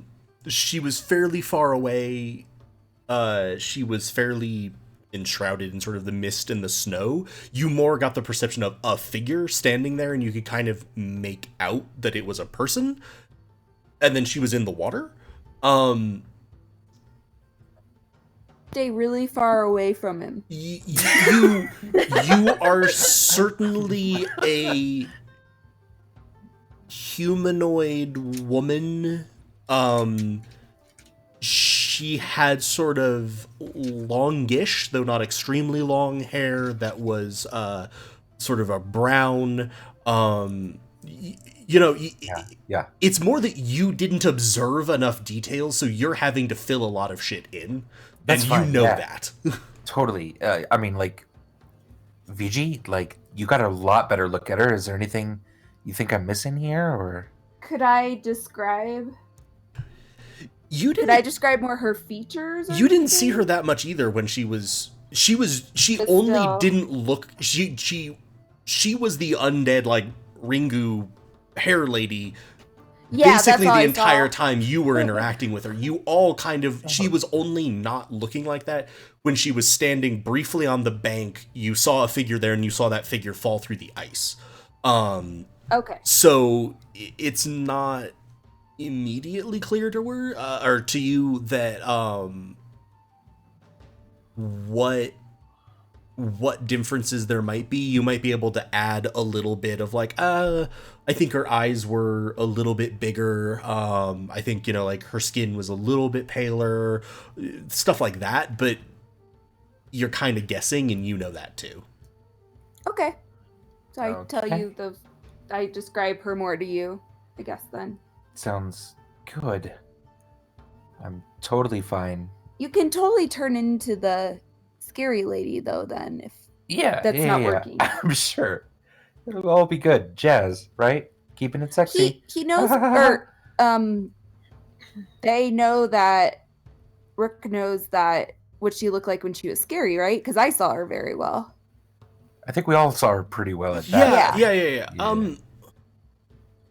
Can you put in chat your changeling transformation ability? Yeah. Just so I can see exact text on some of it? Yeah, no worries. Or feature you've never seen your friend, you decide what you look like, height, weight, sound,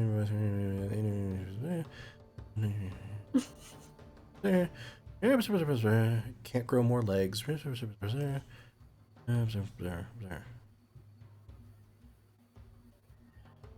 Yeah, I mean, I can make myself look basically like anything. Okay, now within my size and shape. The only thing I will say is that you can make yourself appear as a member of another race. She was undead.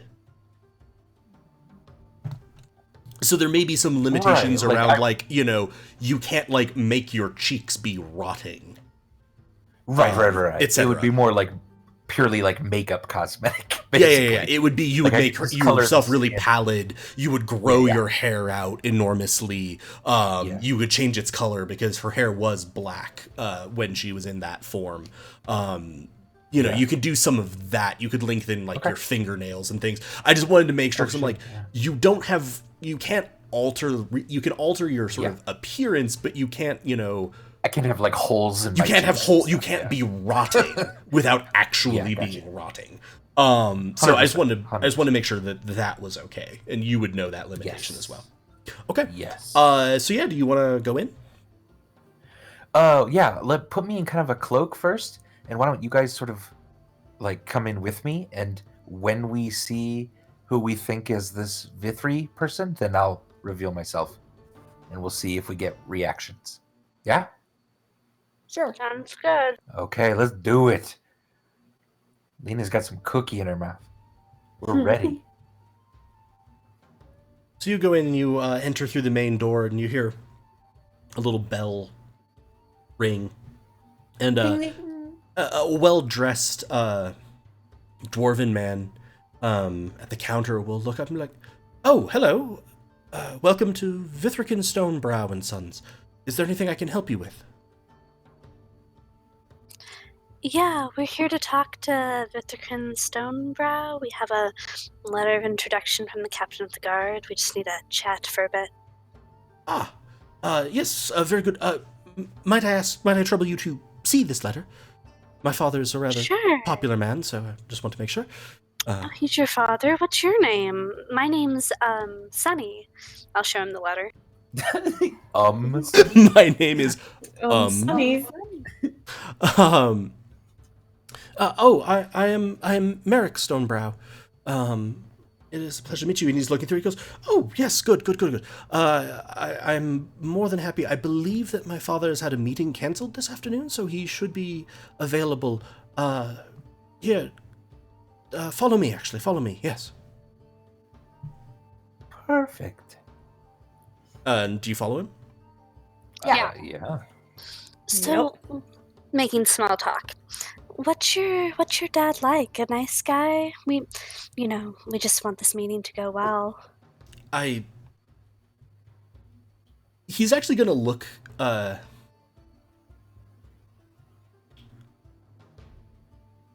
not perturbed at the question, but as if he's struggling to answer. It's like, "My father is very well respected in the town, and I have a great deal of admiration for him. He is, I will just warn you, much older now, though he's still mentally quite sharp, but he can tire somewhat easily, and if at all possible, not being too busy would be good for him.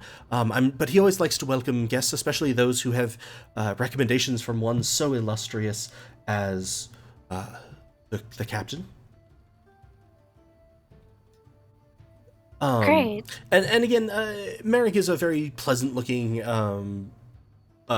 younger dwarven man, well-dressed, has several rings on his fingers, very nice boots, etc. And he's going to lead you sort of through back this. And when I say merchants, like they're shipping merchants, not, this isn't like a general store, if that makes sense. Yeah.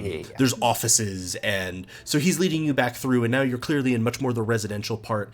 And you're in a stone hallway, and you almost can't hear your footfalls anymore. And for all of you except Viji, you kind of wonder almost if there's like a silence spell. Except you can still hear Merrick sort of chatting with you, asking, when did you get into town? Things like that. So it's not that, but it's very disconcerting. Viji, I believe you have like proficiency with craftsman's tools, right? As a Loxodon? Let me look. I do not know. As a Loxodon? Oh, no, I might be thinking of a different one from this. No, you have Serenity. Yeah. Yes. There's like there's one of, I think it's Vidalcan craftsmanship is one of the other races from that, and they have that. But you actually recognize this from time that you've spent in various religious centers. This is just very carefully carved stone that's dampening down sound. This is like one of the like apogees of dwarven stonecraft. And so the hall is very wide, it's very pleasant, but it's very quiet and it's very serene. It feels very peaceful. There's a light scent of incense in the air. You feel very at home here. Yeah. Yeah. And Merrick will move forward to a fairly plain door and sort of Wait, while we were walking, I was going to message people in their heads. Sorry. Go on. Because I thought of something. Yeah, go on. Oh, hey guys. I thought of a cover story like Nelder wanted. You're welcome, Nelder. I was thinking that we could say that we're traveling bards, because Nelder's a bard, right? They're not really that type, but it could work. And we just want to hear about his experiences with love, because it's, in keeping with Valentine's Day and everything. And then go from there. We can interrogate him about his love. You're fine. You know what I'm talking about. Well, I am a spoken word bard. So Beautiful. I could do a poem. Great. So you're going to take point on interrogating him then, so I don't go all demon voice. Wow. Whoa. Oh. I'm debating whether Sunny needs to make an intimidation check against Neldor. Yeah, I'm trying to scare him. But no, we're gonna leave it out. I was being friendly. So yeah, I mean, the threat of the demon voice really wasn't a threat to me because it doesn't harm me. Yeah. Okay. You might consider. Yeah. Okay. Not bad. Yeah, not bad. I'll even dance while Neldor does his spoken word version. You're gonna be this gaunt, ghostly woman dancing silently on the stone floor beside. It'll be perfect. We'll see your reacts shadow to what. is now like limbering up slightly behind you. You can see it sort of like stretching its hamstrings. Yeah, let's do this. Let's see how this all plays together, I guess. Hold on. What? Good job, Sunny. Thanks. Sunny. She came up with the yeah. So you good? Yeah, and that was easily done while you were walking down the hall. So yeah, there's a Father, there are some visitors here. They were recommended to visit you by the captain. And a couple moments pass, and the door sort of opens, and on the other side of it, you see a very old dwarven man, with a long braided beard, and for a second you think he has sort of long braided hair as well, and it actually takes you a moment looking at him to realize that he's entirely bald. His beard is so long that it's sort of pulled back up and over his shoulders, and is A woven. beard over? A A beard. beard It's a over? beard over. Oh my god. Not over his head, but it's sort of Chris. flowing down his back. But Oh, okay. it was just, you sort of saw him from the side, and so it hangs down like hair would, but he's entirely bald. It's just his beard is just enormously long, and woven through it are small, like semi-precious stones and silver sort of ornaments and bells. But other than that, he is dressed very plainly. And Viji, you almost recognize this as like monk-like clothing. Okay. Like, it strikes you as something that would not be out of place in a monastery. It's nice fabric. It would be very comfortable, but it's very simple, very plain. He is wearing simple sandals. And especially you, Viji, he gives off an enormous aura of serenity and kindness. Huh. Oh shit. All right. And he'll sort of bow and he goes, "Yes, hello. You were recommended by the young captain, were you? Please come in. I love getting to welcome visitors to our fair town." And he'll open the door and warmly gesture you in. Really quick, by looking at him, would we know an approximate age for, like, as he's a dwarf? Yes, that's He is about as old as you've ever seen a dwarf, and all of you have interacted with dwarves, so he's about as Yeah. old as you've ever seen a dwarf. You would suspect that he is very near the end of his life, which would Okay. mean that he is probably 250-ish, like in that range. Okay. That's around the end of sort of normal dwarvish lifespan. He is ancient. His eyes are very bright and very alert, though he does move quite slowly. Okay. And he'll sort of gesture you in, and gesture to a sort of seating area, and he'll sort of stop. "Oh, Merrick, please." And he'll look at you, Viji. "Do you prefer cushions or a chair?" Cushions would be wonderful. Ah, yes, Merrick. Thank you. Could you bring some of the cushions, please? And for the rest of you, there's small couches and chairs around sort of a low coffee table. Get this dude to be an asshole. right. This And is gonna be tough. He'll walk forward and sort of settle himself down into what's essentially like a reading armchair. So tell me, what brings you to Swiftcross? Where are you from?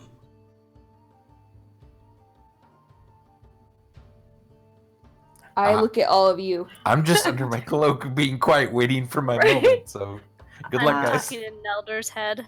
Yes. Nelder, you're taking point.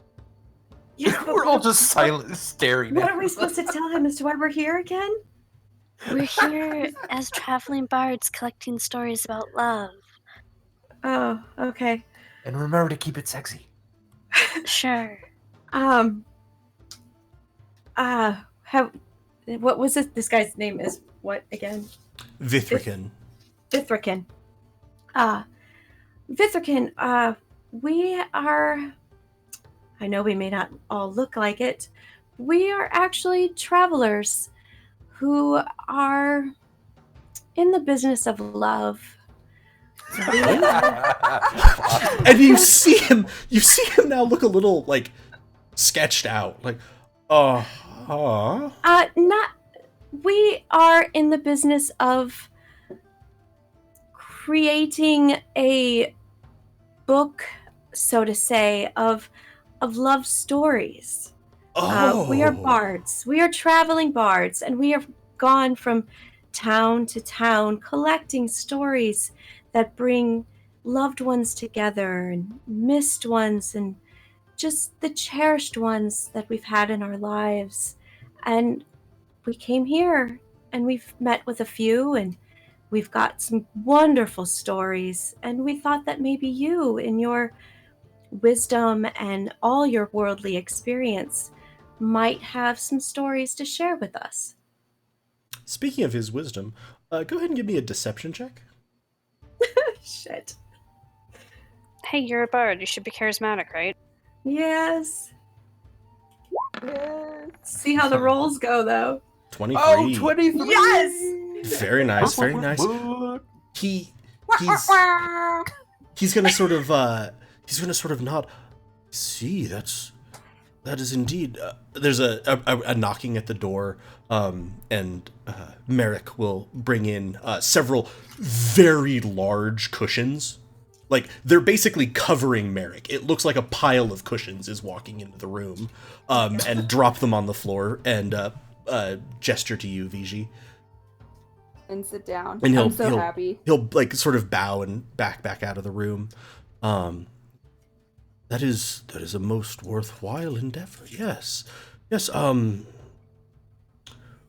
can think of many stories that I could tell. There are many kinds of love, and he's playing with his beard, like one of the loops that's sort of up by his shoulder, and there's a charm of a small bell on it, and as he moves it, Viji, you notice it doesn't make any sound. Oh, Huh. shit. Okay. As he seems to be in deep contemplation, at that moment, Oh, I'll no. just slowly Oh, God. unveil my hood and kind of stare at him. I'm so excited about this. Smile. And you're just you're in normal living person guys right now, right? Yes. You haven't switched into Yes. it's Ringu time, bitches. Okay. Oh my God. As he's sort of swirling that bell, there's many types of love. There's the love between friends and the love, and he looks up and he goes,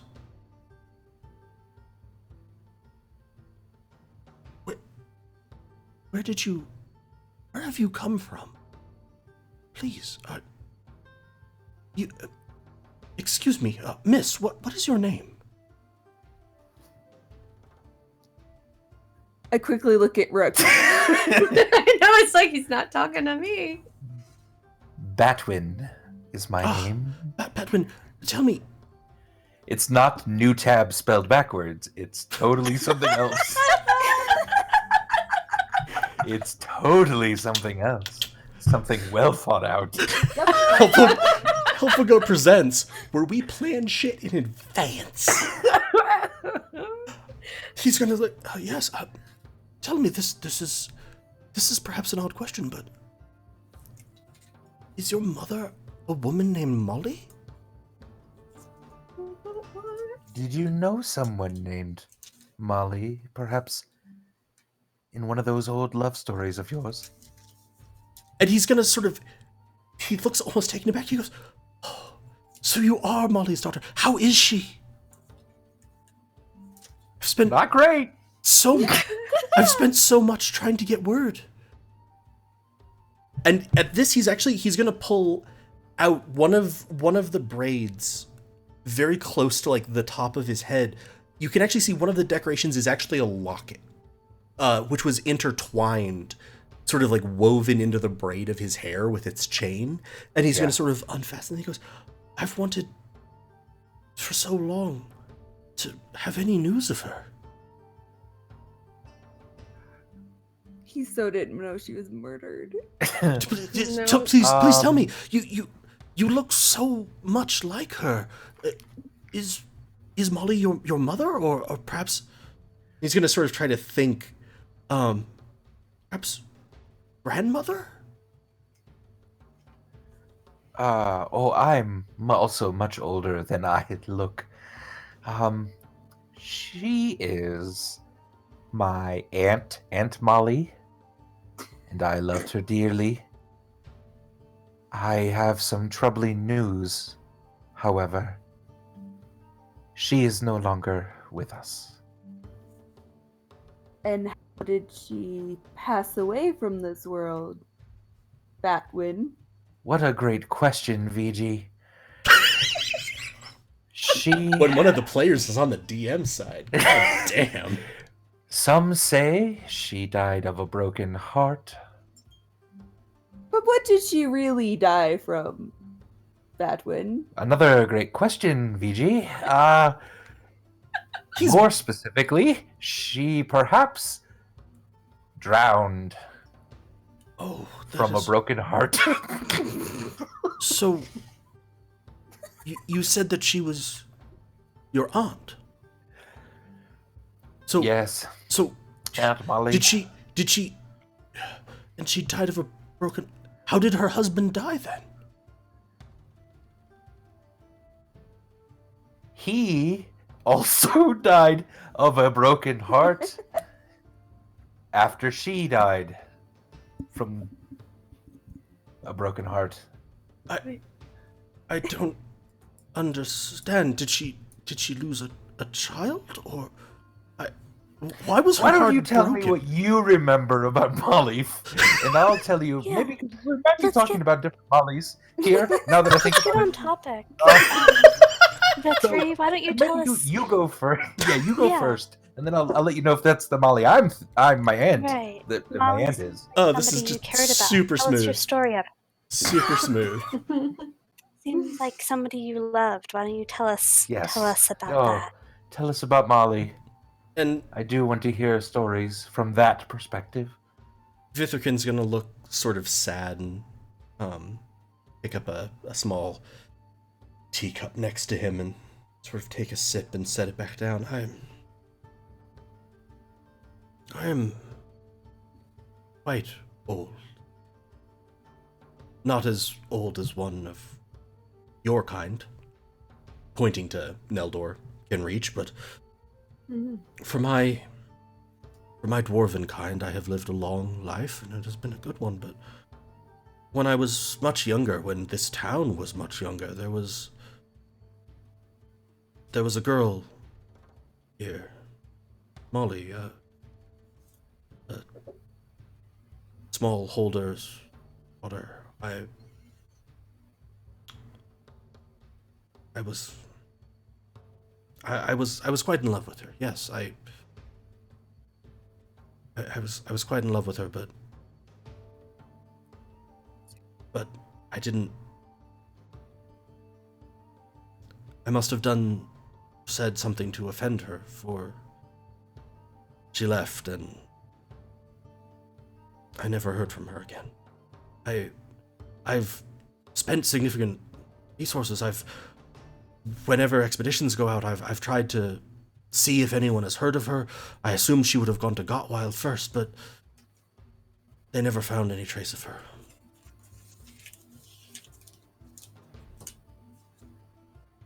Did she have anybody in town who disliked her or who was a rival for your affections? For our story. At this, he's looking pensive. Give me a persuasion roll.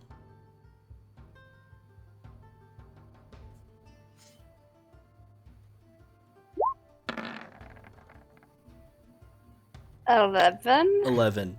So, she was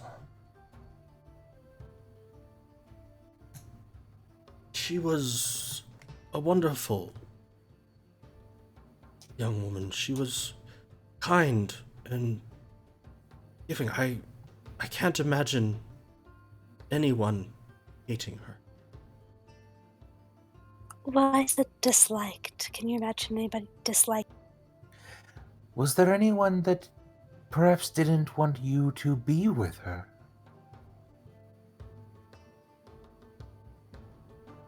He's gonna, he's almost seems to be repressing a gulp. When did you meet your wife?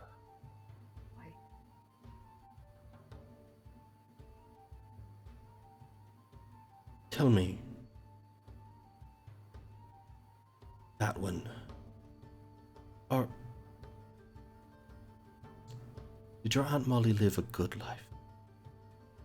Was she happy until drowning of a broken heart? Before her husband? I would like to say yes to you. And so I will. But I do... He's gonna stop and not...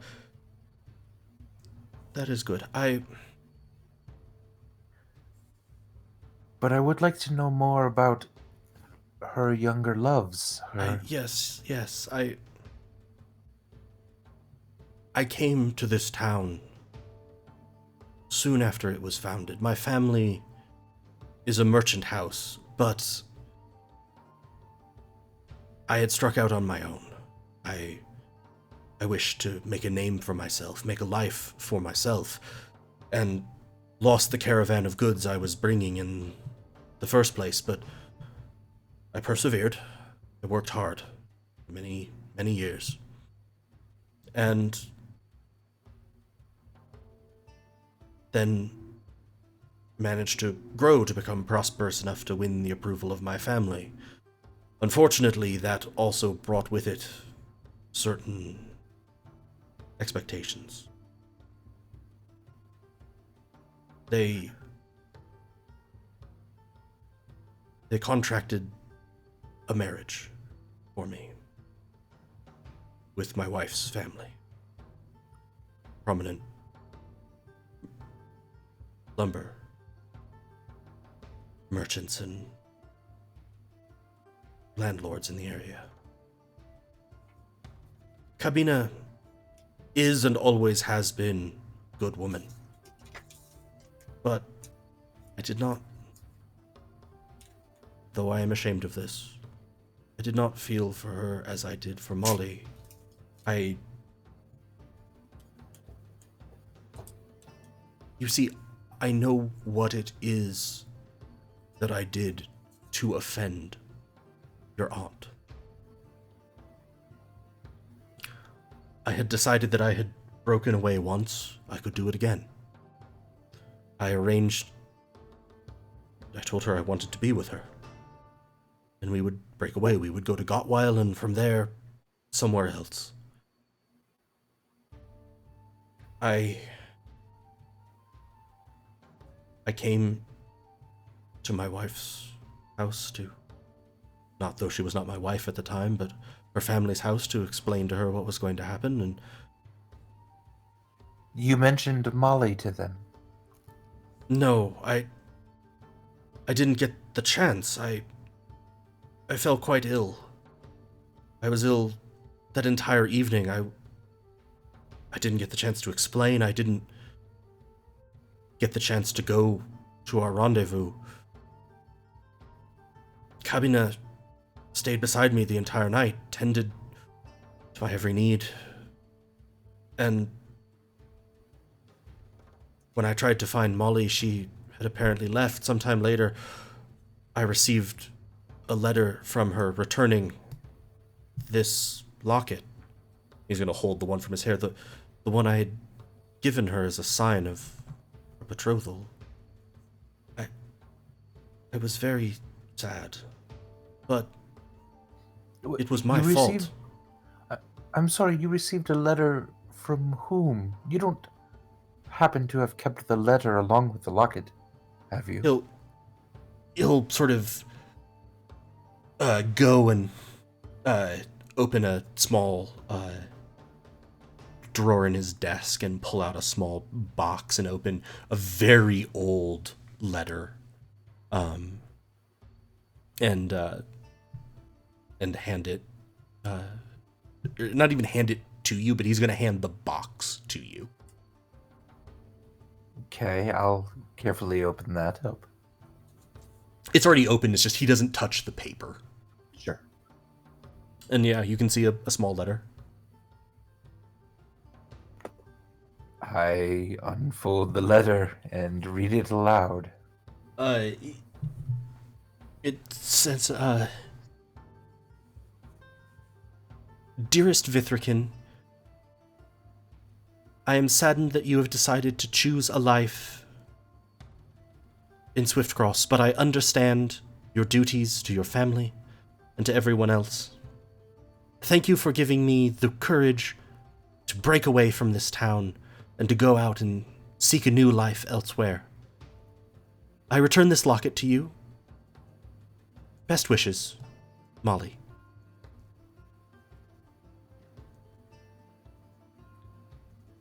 I see. Tell me, Vithrican, did Molly ever call you Vithri? At this, he is going to tremble slightly. Yes, that was her nickname for me. I assumed, because of the fact she didn't use it in the letter, that it was a sign.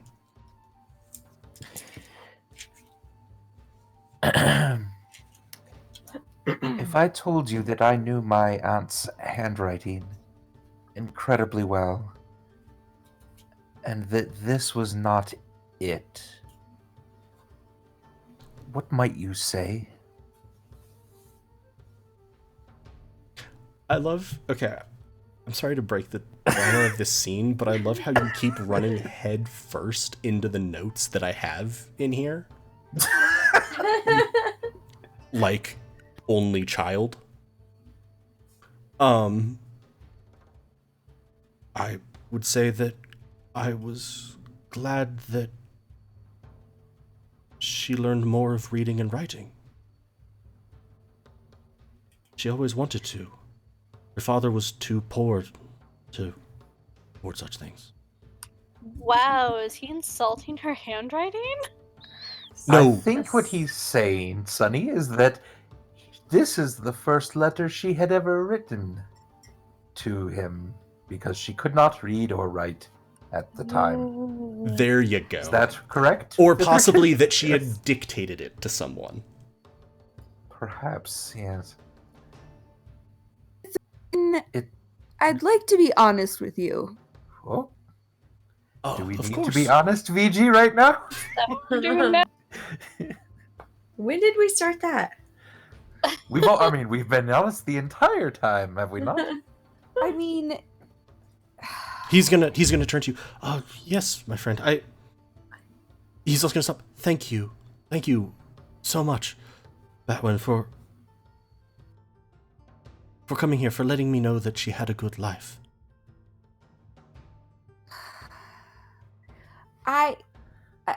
we're gonna be honest with you, Vithrican. She didn't live a good life. We're pretty sure that she waited for you at the spot. Didn't he say that? I'm sorry, didn't he say that there was like a spot he was gonna run away with her or something? Indeed, he did. Yes, okay. At the spot, and you didn't come, but other people came that she didn't know, and they murdered her. We are sorry for the bluntness and the deception. We weren't sure how you would take it, and we wanted to make sure you were who you say you are. And the problem here is that her spirit still wanders that area, and she's very angry, and she really wants to know. She wants revenge. She thinks that you sent people to kill her.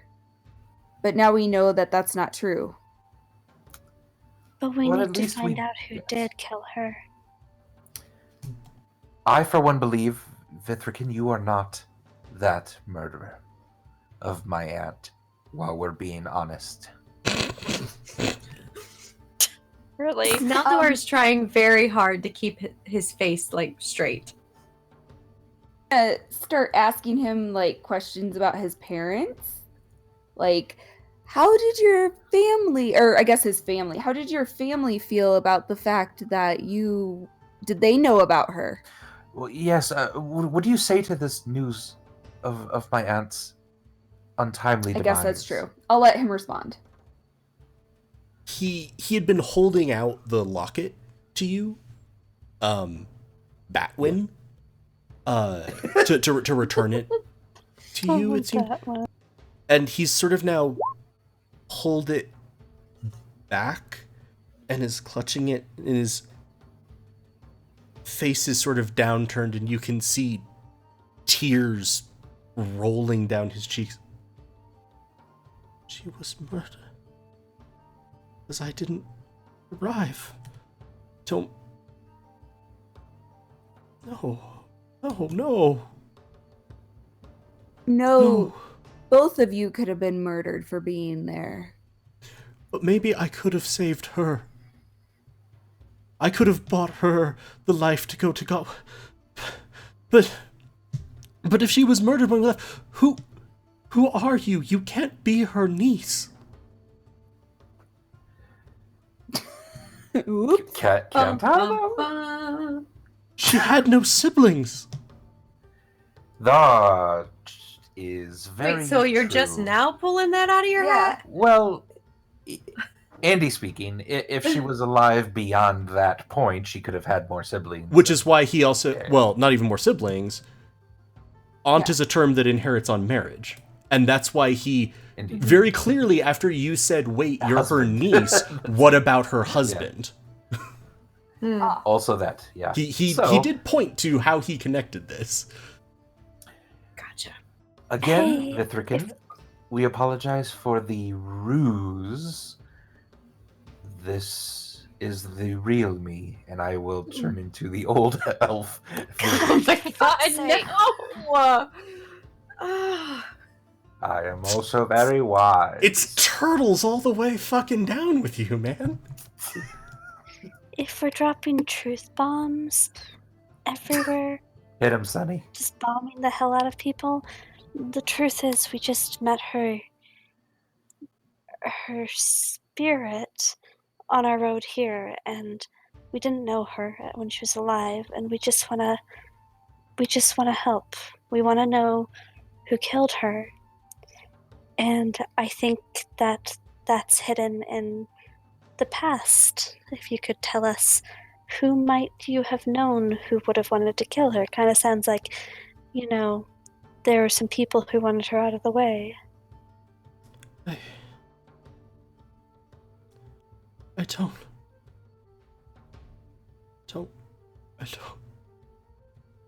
I am responsible. I should have pushed through the illness. I should have gone. Hey, no, you fucking listen to me. You're not responsible for what other people did. You're not responsible for the bad thing they did. You're responsible now for helping us find out who it was so we can get her justice, but you're not responsible for harming her at all. Is it starting to rain? It is in starting here? to rain over. Beautiful, VG. Over. This is so tragic. Over gosh. Vithrican. What a fucking Valentine's Day episode. I warned you all on the stream. If it's me doing a Valentine's Day episode about love, it's gonna get Right. fucked up. And he's gonna sort of stop and breathe. He goes, "Yeah."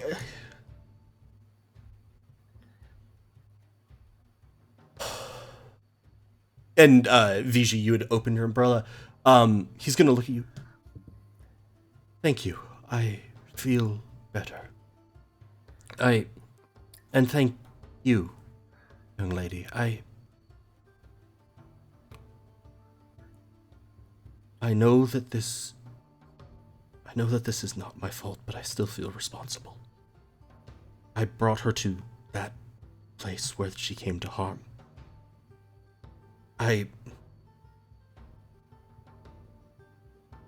And you see him, and Viji, you notice this more than anyone else. You can almost see the rain shimmer around him.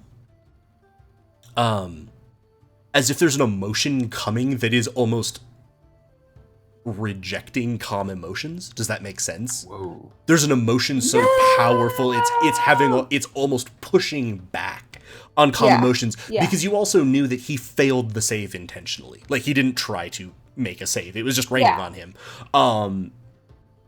He's like, the only person I can think of is my wife. Kabina. Do you happen to have any of her handwriting available? Of course. Lots of it. May we compare? On a desk next to him, far enough away that it is not included in this rain. He'll sort of pull a sheet of parchment and hand it to you, and it's a contract, which has lots of notes in the margins of it. And he's like, "Those are her notes on the contract." Could I compare the two and see what I see? Give me an intelligence check or an investigation if you have proficiency. It would be an investigation, basically. So, yeah, 9. 9. You're not like an experienced handwriting comparison expert or anything, but these don't look the same. They look pretty different. Interesting. Sunny, would you mind taking or Neldor, who might be good at this? I don't think any of us are going to be good at this. Wah, wah, wah, wah. Sunny, you want to take a look at this and maybe give me your 2 cents? Sure, I can definitely look. I mean, I would also say that with that, even with that 9 investigations, just to speak, these do not look like the same handwriting. You're not an expert, so it might be difficult to tell if someone was disguising their handwriting, but it definitely is not the same handwriting. Okay, I feel you. Is your wife around? Might we speak with her? As you remember, you're an old man form. As I remember, I'm an old elven man. Yes, I believe she's just concluded some business with the lumber yards. I think she had a meeting. To your knowledge, did your wife ever meet Molly? Once or twice, yes. She was actually at home taking care of him, though. So she obviously, I mean, whoever did it sent It was people. probably her family. Well, she probably poisoned him so he couldn't go out. Right. Fuck, I didn't Neldor, I didn't even think of Yeah. that. Galway's a twisted motherfucker. Right, and then And she then stayed her home and took care of him family. while her family went and killed him. Yes. True. Okay, so where were you being taken care of? Where were you being taken care of? I like how that was just in Andy's voice, and I'm like, Yeah, but it's not even Rook. that very clearly feels in game. But I feel like you just asked me, the DM, where I was being taken care of. I fell ill. Gatwa? I fell ill so quickly. I was at her family's house. It was in one In of the their town? yes, in one of their guest bedrooms. Did you get sick after eating or drinking anything that your wife to be at the time gave you? That you remember. Let's see. I'd come over. I was working up. I was trying to work up the courage to say what needed to be said, to do the right thing as much as I could by everyone. Yes, Rabna, Kabina's father. He noticed that I looked nervous, and poor man, he thought I was nervous about the wedding preparations, and he poured me a drink. Ah. Wait, just to clarify, you hadn't told Kabina or her family yet? Did you tell them ever that you were going to go meet Molly, or did you not get a chance? I think it was his family. Could they have known about her? You say Kabina had met her already? Yes, there were very few people in town then. It was much smaller. I do not... it is possible? No, I never got the chance to tell them. I was going to tell them. I was going to go, but I fell ill, and then the letter came, and... What about your family? Did you tell your family about this? No. They were never here. They arranged this marriage remotely. They were never in town. Is there anyone Molly would have told? Anyone she was close to, or who hung around her, or who she was seeing before she started dating you, or I don't- friend? I do not know. I know she was concerned. She was concerned for Kabina's feelings. And that was why I told her I was going to tell her family, make a clean break, and then we would go. I believe there is only one way to tell for sure. We must play the same ruse on her that we played on you. But we can do it much better.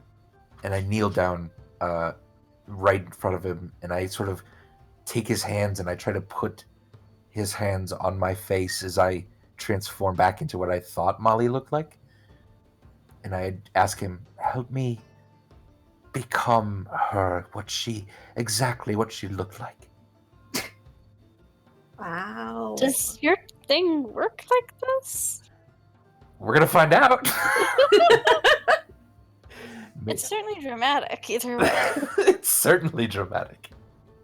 Let us see together what she thinks when she sees this person again. Give me a wisdom check with disadvantage. Interesting. Okay. Straight up wisdom? Nothing. Straight up wisdom. All right. That is an 11. So you've never done this. I want inspiration on that. I do. I really do. Ooh, use an inspiration. 14? 14? That's better. That's better. Okay. You're able. It's really hard. You guidance. You can't really, right? Guidance. Right. Yeah. The cantrip that makes you or your friends better at things. Use it often. We managed to work a plug for guidance into tier. So happy. Oh, hey, I have guidance. I forgot I'd used that. Oh my gosh. God. I forgot I had it. Oh my. Sorry, you guys. We're level 5. We've not. I know. I just throw rocks at people. I don't use any of Go all the way my down. cantrips. Go all the way down.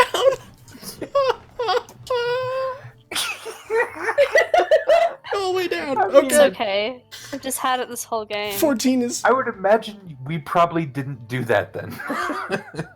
Okay, what I would well, assume. let's Maybe remember from- that I have that from now on. I would love to, yes. You guys are all responsible for remembering that for me. Gotcha. Okay. Oh. Okay. I'm alright. I just need to recover for a second. We're good.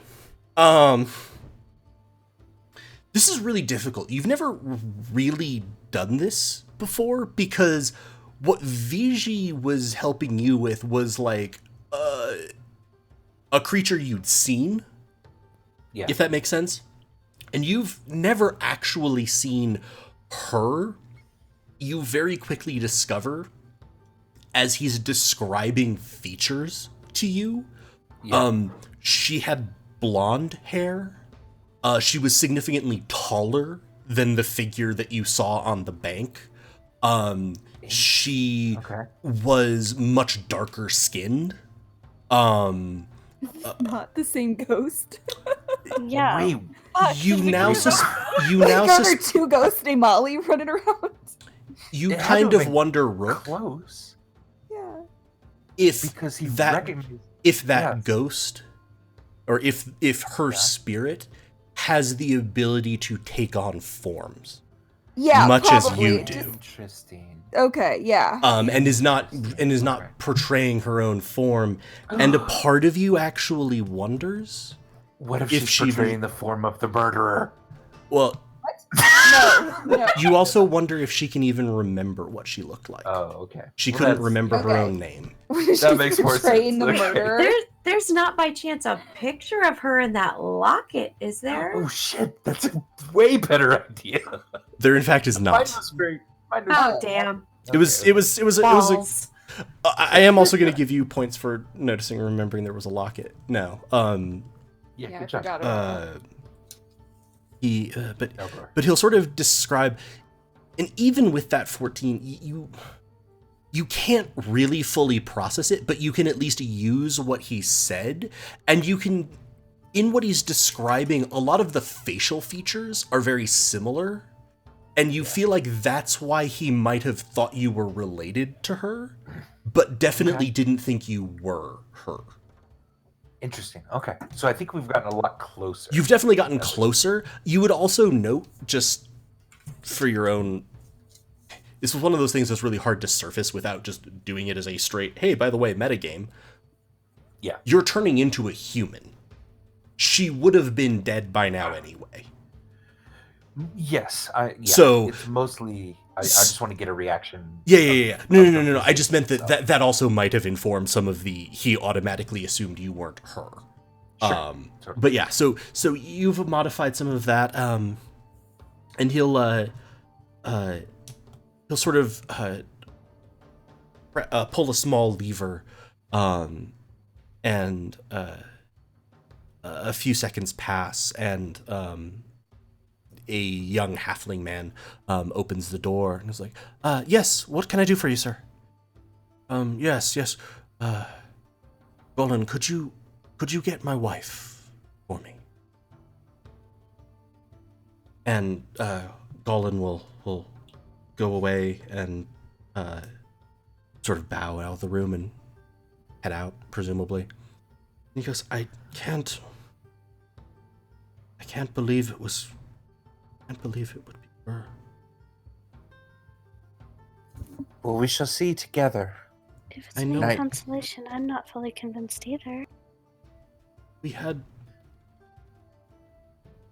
was hard, and I'm not sure I ever... The same feelings for her that I did for Molly, but we had so many good years together. I kneel down next to him and sort of facing the same way, so that when someone comes in, they'll see both of us very prominently, I guess. Okay. Yeah, so like you're sort of going to be framed well for anyone coming through the door. Yeah, I want like their eyes to immediately kind of latch on to me and him. Okay. And I just kind of tell everyone, like, look, we're trying to we're looking for horror. Surprise is to be understood, but horror might let us find something that we didn't find here before. And several minutes are going to go by, and Vithrikin just... You kind of feel like something in him has just broken at this. And Viji, this is very noticeable to you, because the kind of beautiful calm and serenity he was radiating is just in tatters. Okay. I hope this works, because we're just ruining this guy's day. And there's a brief knock at the door, and the door will open, and fairly briskly walking in, despite her relatively advanced age as well, or actually her very advanced age as well, is a dwarven woman with sort of very somewhat severe features. Her hair is bound back into a braid, and she's dressed much more like Merrick was, so nicely ornamentation, jewelry, etc. Not nearly as simply as Vithri is. And she's like, yes, how are you alive? Inside. Jesus Oh my god! You probably didn't need to roll quite that many times. 15 is your insight roll. I'm also gonna roll an insight. Sure. Let me also just answer a question that we saw in the chat from Tibby. Yeah. This is certainly not the same figure that you saw in the bank. The figure that you saw in the bank was a human or an elf. It was a little hard for you to tell. Human, elf, half elf, but like that height, more that build. This is clearly a dwarven woman, so that was not the figure you saw. Well, in the and bank. the features look completely different. Yeah. Like it's not like a human woman trying to copy the features of this dwarf. Yeah, no.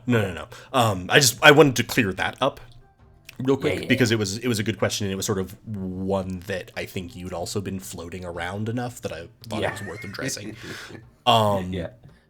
Okay, 15 insight for Rook, 9 insight for Sunny. Sunny, this woman looks terrified, and utterly confused. Rook, this woman looks terrified and utterly confused and profoundly sad. We're fucking homewreckers. I was not expecting profoundly sad. We're terrible people. Oh, VG, Hey. when will you learn to shut up? I stayed on the boat. True. This is not possible. Molly, That's you true. cannot It is be here. not. You cannot be here. What is this? That's Vithrikin, very, who are these very- people? If I told you that your family had me killed, would that surprise you?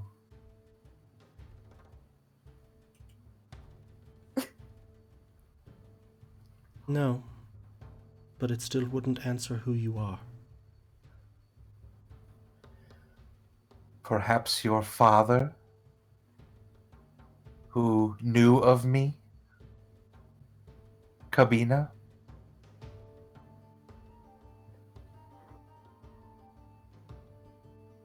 Miserable bastard.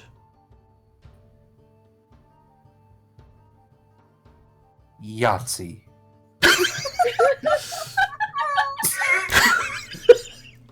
I'm now just picturing Molly. Yahtzee. Oh my god. Who are you? How do you know what my father did all those years ago?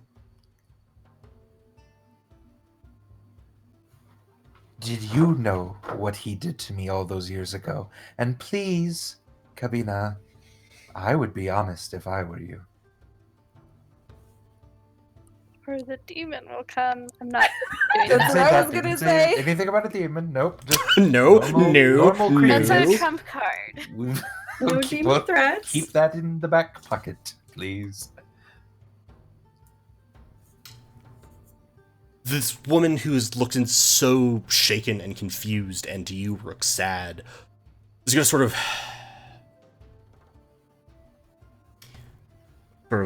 wipe her mouth a little bit, sort of like try to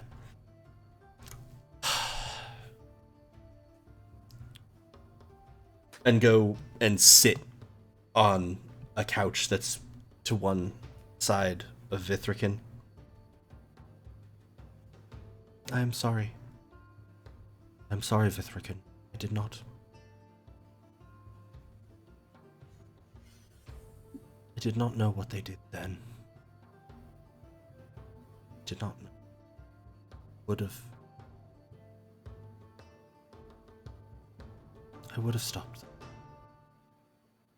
Would have told them to let you go. Would have. I didn't even believe that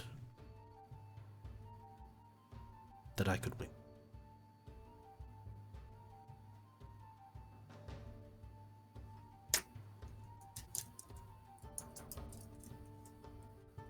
I feel like you all should be inflicting psychic damage, by the way. Just with This your is depressing as fuck, always, so you're inflicting psychic damage on us. On us. I'm dead inside now. Yeah. It's just broken. I'm thrilled. I could not be happier. That it worked? you or Rook. Yeah. Yeah. A little from column A, a little from column B. Fair enough. That also describes Rook, generally. Yes. You know. My father would not allow our betrothal to be interrupted. The resources were too much. He told me on his deathbed. I'm sorry that I've hidden it from you for all this time. Again, I must ask. She's looking. Who are you? Why are you here? How do you know about this? We're here to get justice for Molly. Was anyone who was involved in killing her still alive? Is anyone who was involved in killing her still alive? Your father, perhaps, which I doubt. My She name just is... said that the father was dead. Oh. Said on his deathbed when Like- he did. Thank 30 you. seconds ago. Oh. Sorry, I was thinking of my name, which is Toglufple. What? Yep, my name is Toglufple. I can't say that. I'll spell it. Is that helpful No. going backwards? Shut up. Yes, it is. It is. It is. No. No. None of the men responsible are still alive. None of them. Why are you here? Yes, it is totally helpful go backwards. We solved the riddle. We got him, everybody. Moving along. We're here to get justice for her. I said that already. Is still restless, and she haunts that place, and she just, in order for her to be able to let go and move on, she needs to get some revenge. And I also think after she gets that revenge, maybe she'd like to talk to both of you. Well, what if she doesn't exactly... And I'll drop the disguise back into my old man at this point. What if she does not want revenge so much as closure? True. As many relationships that go bad do. Perhaps even returning the locket with a bit of wishful thinking might cause her to realize he has held her heart in his hands these many years. I think he should come talk to her, and I think Kabina should too, and she can decide what justice looks like for her. She go kill Gabina. Yes, let's She- just orphan their children. Their children are don't- adults! So you can still be an adult orphan. That needs to be on a t-shirt. You can still be an adult orphan. It got even darker. Look, I'm not saying that we go there with the intent of letting Hair Lady kill them. I'm saying we let her decide because she was the one who was victimized. Yes. Perhaps But it would put you've the seen spirit what at she rest. can do. She decapitated our crewman. Fucking hell. Here's the thing.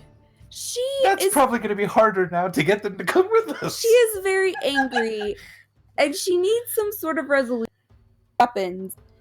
She is going to be causing the death of many people. Not you, of course. Because mean, we'd like you to maybe. come with us. Other Yes. people. Other Who- people. you. We... How innocent people that have no idea who she even is or what happened. True. You would go to great lengths to put the spirit to rest if you come with us who will protect you. Yes. Absolutely. And Yeah, like As- our crewman. we will Yeah. settle this once and for all. What, Eldor? Like our crewmen? Yeah, like our crewman. God damn. What say you? What say you both? I don't know if Jeffrey? the tears of laughter are actually showing up on the cam. Oh, Jesus Christ. Okay. No, seriously, I need the shirt. It's going in Helpful Goat merch line 1. You can still be an adult orphan. I'm putting it on a shirt. I am buying 10 of those. I'm not actually kidding. I'm trying to figure out some stuff with merch. I need art for it. And I need that. I need a sweatshirt. I need to get to stream Yeah. wearing that as a hoodie. Oh, Yeah, fuck! I can't breathe. that'd be Okay. great for. Okay. Oh my gosh. I'm in these. Okay. I'm in the heads of these incredibly traumatized people. Their lives They're are fine. broken. Oh my god. Uh, he'll be. Vithrikin will just sort of nod. It does not truly matter if my life is protected. I owe her this much. I will not ask anyone else to accompany me. But I owe her that much. And you might actually be a little bit surprised at how resolutely Kabina nods. She's like, I owe her this too. Oh shit. We will go. So, and we Making amends. can mediate so that she doesn't get angry at first. First, we can talk to her. And it'll be okay. She likes us. She gave us a Well, hair. she didn't decapitate us. She gave us a hair. You keep That's talking like- about decapitation, She though. trusts I'm a little concerned. No, You'll it's be fine. Probably. Kabina, shut up. You'll be fine. I don't say that. Kabina? Isn't that who No, you was- said Lena, didn't you? Yeah, I said Kabina. Yeah, not Lena. No, that was. I'm sorry. That Oh. was Vithrikin saying that. I see. Oh, okay, Yeah, I was like, yeah. what? Like you're being very specific about decapitation. They are in fact seemingly getting dressed and like heading to the dock. Let's Shit, go, let's do bitches. this. To do the sunleaf thing We first? got this. No, we'll that's do this way and we'll then do the sunlight this. thing. Oh, The that's sunlight way thing is going north, to take sorry. longer. This is probably just going to Yeah, be yeah, two dwarfs dead on Yeah. the Okay. shore. Yeah, that's cool. And if it is, we tried. Yeah. We're out at that point. Hey, no, she they are deserves whatever her braver. justice looks like. I mean, But they are also braver than those guards. Yes. That's for damn sure. Okay. Let's do this, Well, everyone. Off we go. I will keep my visage. Maybe VG and I should go talk to her. She talked to us a lot first Yeah. last time, so we can explain that.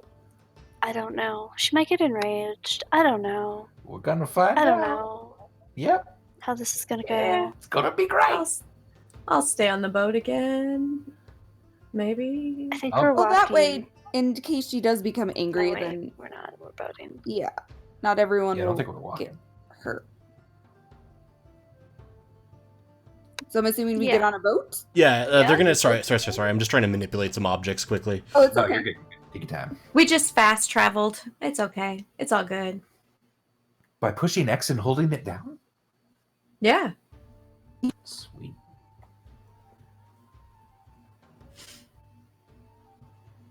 Two dwarves dead on the shore.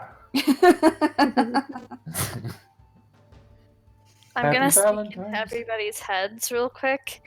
So I'm not like planning on trying to kill her if she, kills them or something. She deserves justice. Are we all in agreement? I don't want to allow her to kill someone. I feel like Yeah. that's contributing to them dying. That's This is a real- enabling. This is a real Is it?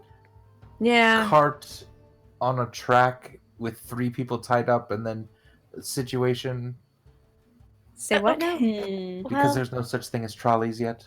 I guess let's just play it by Or ear. wagons. Yeah. Improvise. Okay. BG That's just our we keeps, always plan. do. BG just keeps going. All right, so I've put you on the map. Feel free to rearrange yourselves, but I left Neldor sort of on the boat with Vithrikin and Kabina.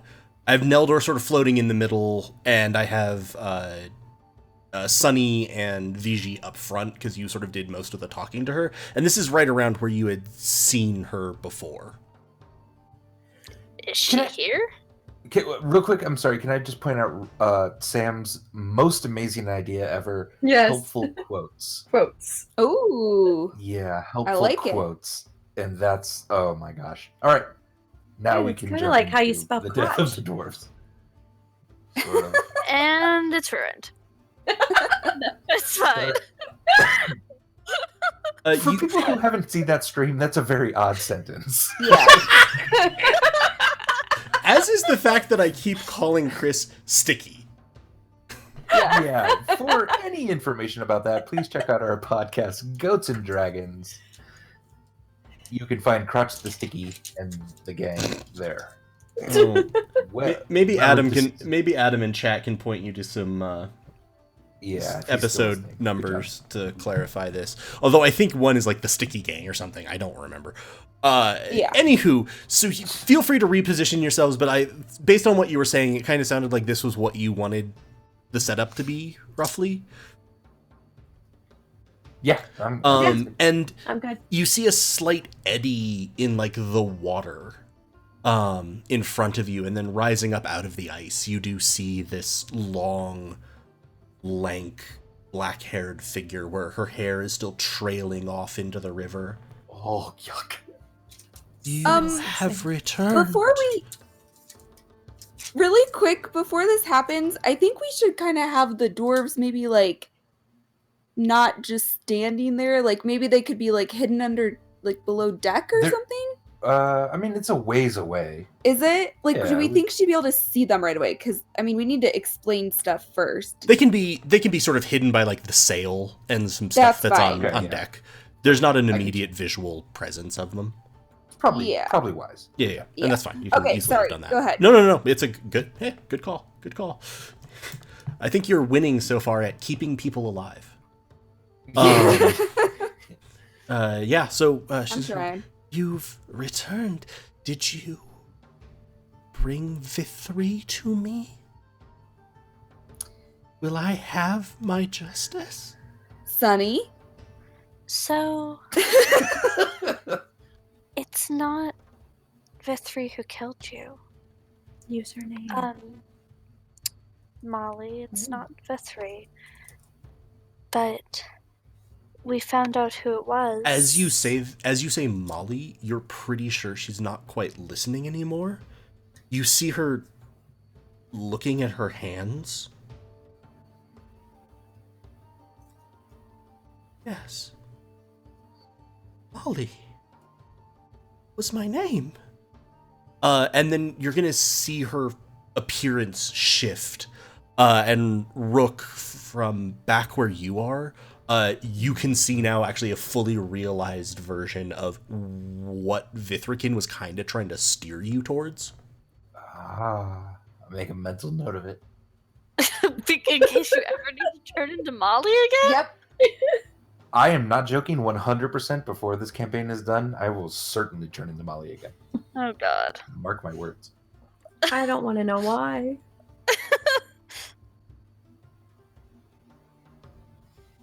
Episode called The Honey Pot. Jesus. Keep it sexy. So she's Keep it sexy, everyone. but after she's transformed, yes, my name was Molly. My name was Molly. Did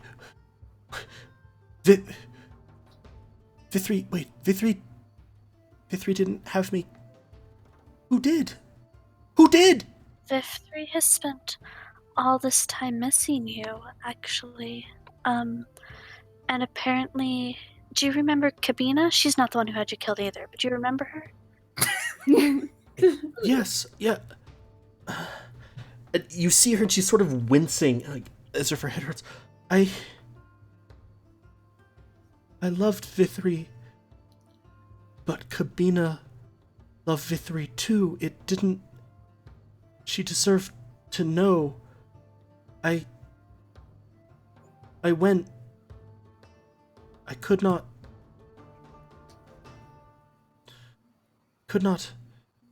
meet with her. I tried to explain to her father. Tried to explain, Right.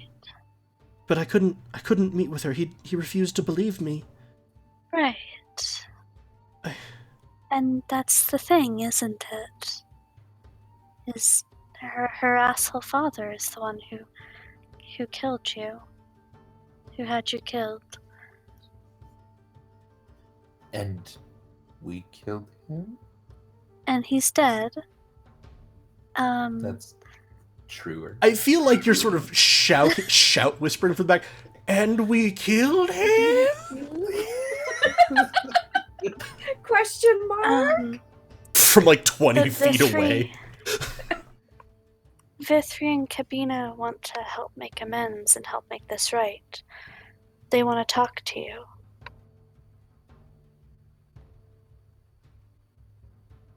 Yes. Yes. I understand.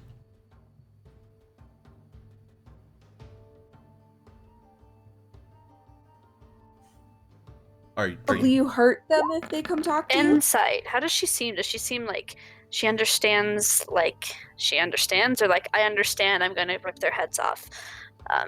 14. You have guidance. And Sometimes you have guidance. Sometimes I have moments. 16. Okay. That you'll get very occasional help on this. If somebody could just constantly remind me. I do every week we play Thank Goats and you. Dragon. Guidance. 16 insight. You think that this is making sense to her and she's a little bit overwhelmed by like the return of her memories. You don't sense violence in her towards those two. At least not right now.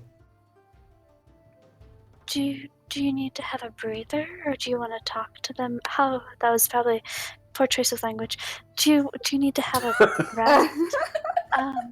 Or do you want to talk to them now? No, now would be good. Now. Okay. Hey, you guys, it's good. They can come talk to her. I'll motion them up toward me then. And I'm gonna stand very close to Okay. Molly, All right. just in case, like maybe kind of behind her. I'm just gonna stay where I am. I'm going to, if I can, go away, ready an enlarge spell on Kabina Kabina. in case I see hair gonna be reaching toward her. Terrifying. It'll get Gigantic rough, dwarf. but it might help a little bit. Yeah. Okay. She's gonna sort of nod as she's looking at you. Vithri? Kabina. You look so old. Rude. How No tea, no shade, no pink lemonade. Just saying. how long has it been? They both seem sort of just stunned. Yeah. Go ahead. You two. How long has it been? She's looking at you suddenly. Speak to her. That's something that we didn't quite clarify, but he's It's in been a his century. It's been a century. Damn. I'm just like, I see. They're both gonna keep walking forward, and Vithri's like, I'm sorry, Kabina. I'm so sorry. Or not Kabina, sorry. I'm sorry, Molly. I'm so sorry. I'm so sorry. And he still has the locket in his hand, and he's going to hold it out to her. And Kabina, who seems to always be someone more serious and severe, is going to bow very low. There is nothing I can do that will atone for the actions of my father. But I am sorry, Molly. I have been sorry for the 80 years I have known this. I'm sorry.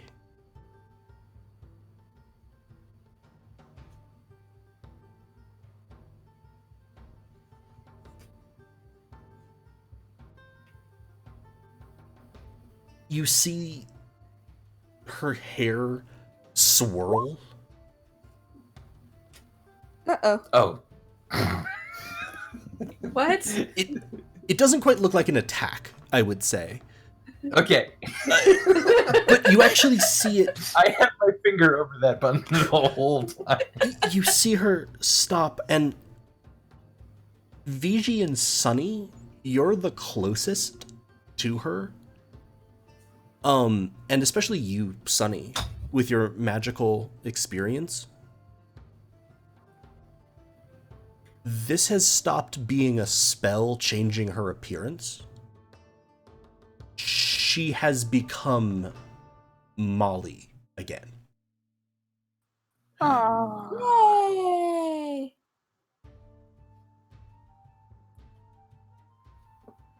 Wow. These old eyes have never seen such a lovely sight. Truly it is love that has won the day. Very profound, Rook. Ooh, She's- Brooke! She's going to look at you, Sunny. Your friend knows that we all know it's him, right? I think he's Even getting the there. ghost that doesn't know her name knows it's you. Jesus.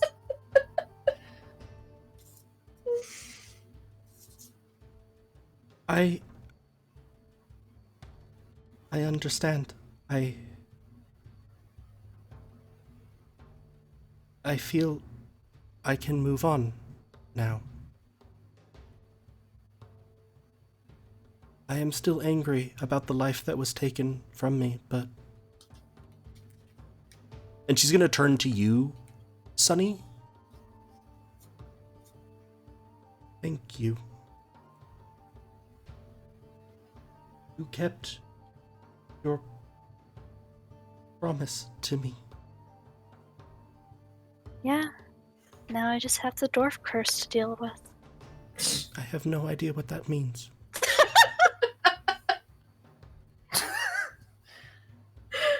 Thank you. And she's gonna sort of step around you and stand in front of Vithri and Kabina. I hope whatever afterlife there is, I see you there. Both of you. She means it in a friendly way. Jesus. Okay. You're just like mashing the enlarge reduce Supposed to make spell. somebody huge. I'm just picturing you like at the end of this pointing at a tree. Fine, fuck it. There. That's a bigger tree. Yeah. Walking away. Yep. But until then, I hope your lives are rewarding. And you're gonna see her fading and sort of disappearing into just nothingness. And Sunny, for a brief moment, she turns at you and smiles, and there's a bit of a glimmer of light. And just before she's gone entirely, you feel the staff strapped to your back pulse powerfully with light. Oh man, I completely forgot that was a hook. It's the hook that brings you back. I don't know what that means. And she is now gone. We're so old. It was a blues traveler ghost. Yeah. Yes. Thank you, Chris.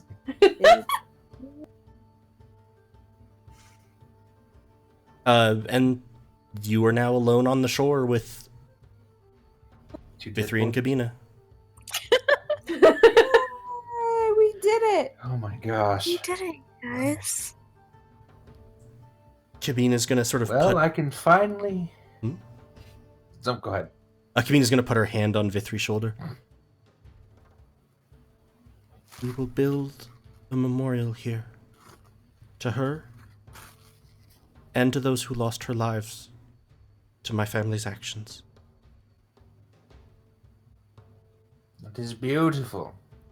Neldor's gonna lean from the boat. Are we all still alive? So far. It went really good, Neldor. You should have trusted us and not just head on the boat. You would have seen some really heart-wrenching, beautiful stuff. Yeah, I'm good, thanks. VG's just going around on the shore, like doing like punching like monk poses and kicks, but they're like celebratory. Celebratory. Aww. That's the cutest thing I've ever. An elephant person doing that. Oh god, that's amazing.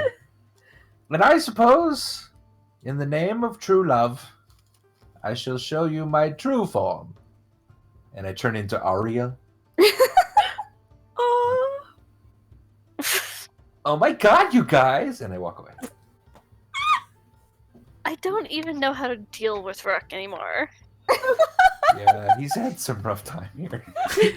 Kabina's He going needs to some look help. at you. He knows we can still tell it's him, right? I'm not sure. I think he might be a little disconnected from reality. A little. Add that to our list after. did you Dwarf go to the curse. boat? Yeah, I went to the boat. Yeah. Okay, Yeah, so okay, Rook, I love the new look. Oh my god, thank you so much. Number 5, save Rook from himself and reconnect him to reality. Bullet point number 5, save Rook, parentheses, from Rook. From Rook. And with that, yeah, if there's nothing else, you can reboard the boat and head back to town. Yeah. Sounds good? Okay. Well, do we want to go back to town or do we want to keep heading north? Because that's where. You're on have their them boat. with us. Oh, yeah, we're on their Yeah. boat. Somebody should drop Yeah. them. I was like, Leave them on Yeah. the shore. BT Dubs, you're You're totally rich. going back to town. It was just a question of if you wanted to wait Yeah. for a minute or not. They're Okay. going back to town. They're not Solid. going with you to the Blighted you. Lands. I get you. Okay. We'll do that. So yeah, they're gonna bring you back, and they'll show you back into the sort of sitting room. And Vithri says, thank you for your assistance. Is there anything I can help you with? I suspect that you are not, in fact, traveling bards writing about love. We're a lot of Partly things. true. I am a bard. And we're Okay. traveling. I guess I return now to the question which I began. Why is it you are in Swiftcross? Is there anything I can do to help?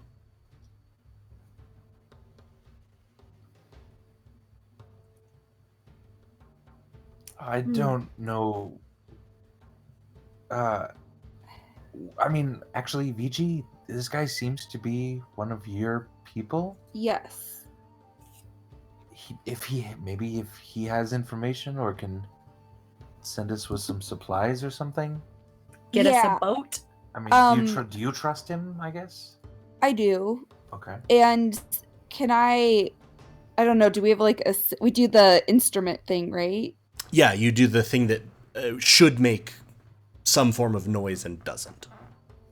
And I forget what I have. Do I have like a little flute or something? You have a bell as Oh, well. It's bell. one of the it's Oh, one of bell. in your one of the bells on sort of some of the jewelry that bedecks you doesn't ring, Yeah. whereas all the others do. So it's not very obvious, and that's also a big part of it. You don't generally want to make it obvious that something is working this way or not working, Yeah. if you see what I mean. So, yeah.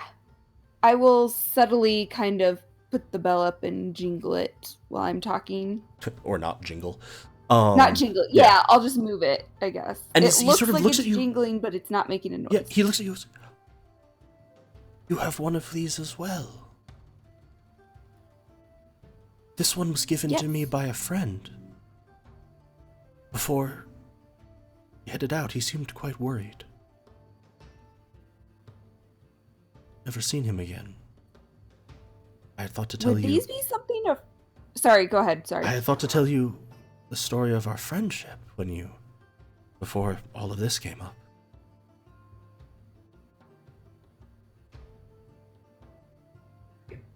Me? Is this something that a friend would have given him? Like, would I know that? You Is that would common know to say that if a member of the Silent Prestige believes/knows that they're going to their death, they will usually leave this with the person that they are closest to. Okay. And it's So really, it's just a way go ahead. of it's just a way of within the Silent Prestige continuing this idea of all of the people of the world deserve their lives, deserve care, etc. So would I know if he knows about it, or if it's just He would very knows likely about it? not. If he wasn't a member of the Silent Prestige himself, or very well connected, he would have he would think it was an interesting trinket that his friend had found. Okay. So could I roll like insight or something to see if I feel like if I talk to him about his, you know what I mean? Like if he'd help us if I kind of talk to him about it, or Sure. is that something that I would that's- know I need? You could try to extrapolate based on what you've seen from him. Yeah. Give me an insight check. Okay. Let's see. 12. You already think he's extremely well disposed to you and likely to do anything. You suspect, given the way that he's talked about this friend and that he was sort of bringing this up in the context of stories about love, it might mean something to him to know why he was given that. Okay. Oh. Do you tell him? So, yeah, I guess I'll sit down with him and, well, no, really first, I just say, excuse me a moment, and I beckon everyone to me except for him and his wife, and I just say, okay, so should I go into all of this, or should we just ask him for something? It seems like if he is wanting to know about love, then that's a good thing to tell him. Okay. I mean, I certainly would hate to not know if someone cared for me Exactly. like that. I just wanted to make sure before I start all that. Right, VG. You know what I mean? Yes. Okay. Okay. Do you? Sure. I don't. Subtle much? Sunny, Okay. Sunny and Neldor. I think Neldor. talking about this is a great idea. All right. So I go back and I guess I just sort of dive in. I explain to him what the Silent Prestige is and the significance of his friend giving him that, and that it meant he really cared for him. Or I guess, did he say it was a he, the friend? Yeah, he did. Okay. And then I say, tell me a little bit more about this friend and how they disappeared. He looks relieved. He's looked generally relieved. He goes, I feared it was something like that. Dahlan was a good man. He came to me late one night and he was going to Stone's Rest, he told me. Sorry, what was his name? Dahlan. Well, that's interesting. Dalin. That Okay. there was something he had to do and that he wasn't sure if he was going to make it back. He'd always loved this little bell, and he asked me to hold on to it for him. How long ago was that your friend did that? Several years ago now.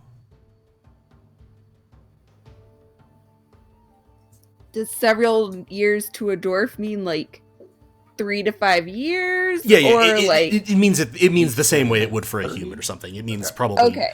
like 2 to 5. You know. I had the same question. Yeah, he doesn't mean like, oh yes, 37 years ago. Yeah. No. This happened fairly recently. Gotcha. Then. Okay. Interesting. When did the attack start again, just from my notes? 5 to 6 years ago. And when did Dahlan go, just from my notes? Several years ago. What does several mean? Do you want to ask him? More Yeah. than 3? What does several mean? Nice number.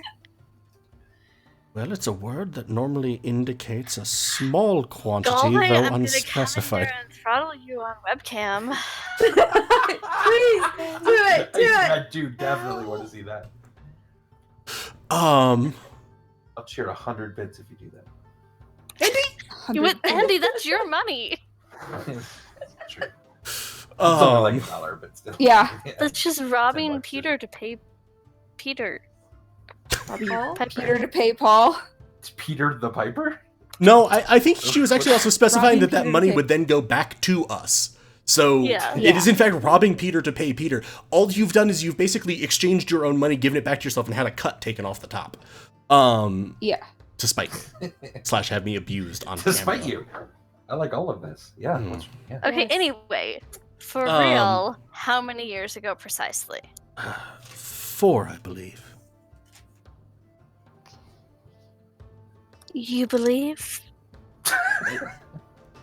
Yes, it should have been 4 years ago, almost 5 now. Was it after the attacks had begun? It seems like it, yeah. I hadn't thought of that, but yes, it was. Shortly after they began. I don't know exact. This is Darcy. I don't really know what that means. No, you're But I'm just It asking. means that Yeah, it's probably, although it's Galway, so who the fuck knows? But probably instead of Dallin being like the Nightmaster or some shit, he probably was going out to try to stop them Yeah. and died. Okay. Probably. Yeah. That makes sense. All right. Perhaps. So is there any other information he can give me that would like help us maybe try to kind of track him in stones? I mean, we know he's probably dead, but Are you? I'm not saying Have you that to related him. that you would be going to Stone's Rest? no. But I just kind of want to know, like, oh, in case we ever happen upon that way, is there also- information? So Do you happen I'll to say this have to your any guys' heads. photographs I'd of... be comfortable telling him like everything. You're what? I'd be comfortable telling him like everything. I'd be comfortable telling him we're going to start. Okay. Sure, perhaps. Yeah, he do you might have- be able to loan us a boat. Right. Do you happen to have a painting of him that looks exactly like him that I might remember for later use? You might- Jesus Christ. I No. masturbate to him. Andy? Valentine's Day. Keeping it sexy. Is that sexy? No, it's not. I don't want to tell him what I really want to use it for. Yeah, because that's way embarrassing.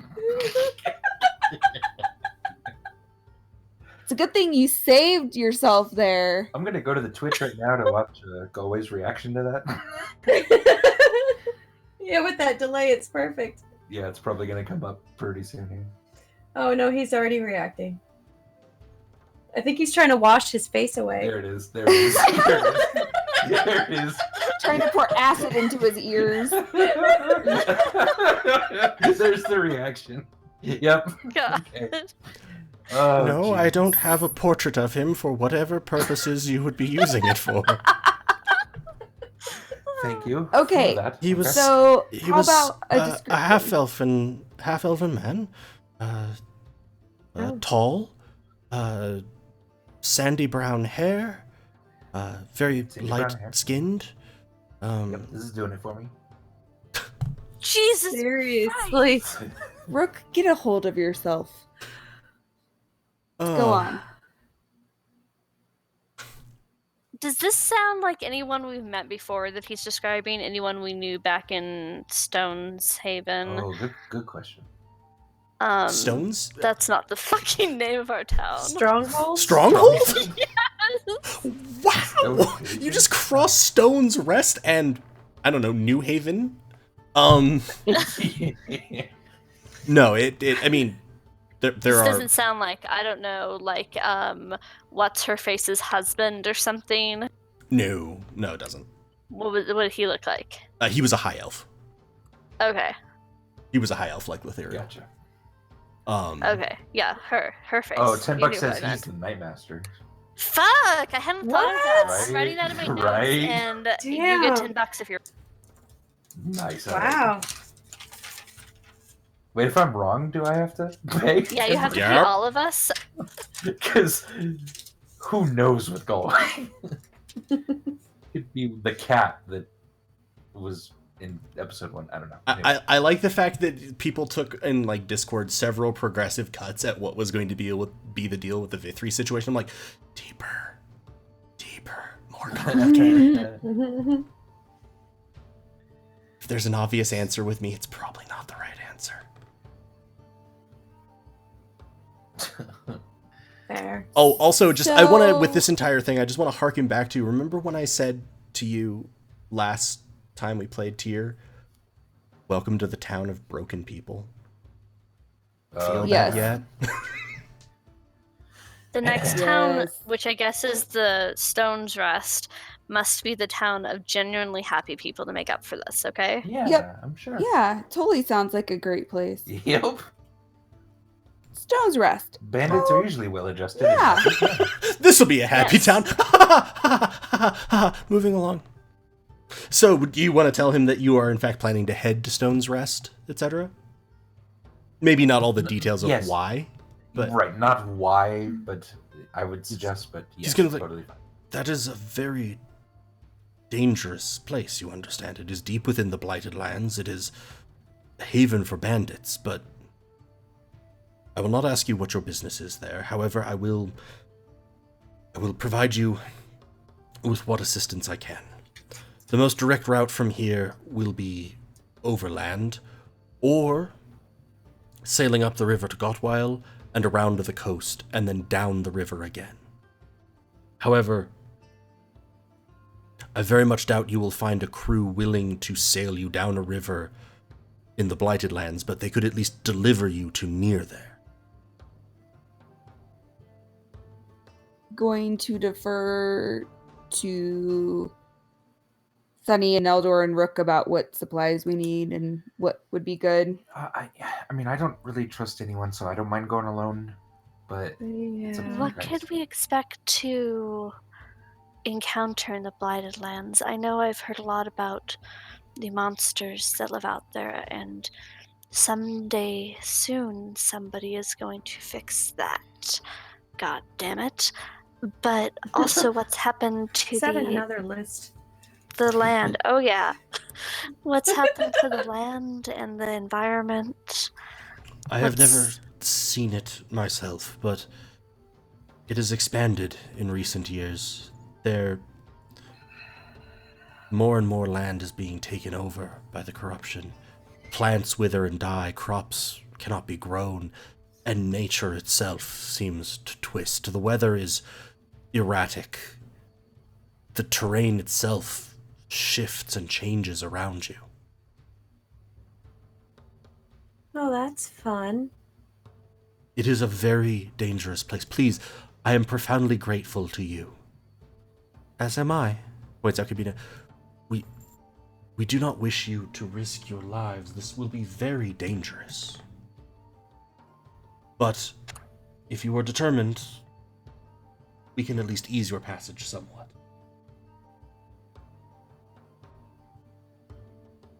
I think we're pretty determined. You got any special items on you that you could get? Smooth. Kitty on stream. Meet Calcifer. Oh god, he's kicking me. It's camera shy. Actually visible? I want to see. Yes. Man, I have a huge stream delay. I don't know if other people do. oh yeah, it should be at least 30 seconds. Yeah. There. Okay. Good. He's like, I do not think that we have anything that would be of use to adventurers such as yourselves, but certainly transport supplies, perhaps even a wagon.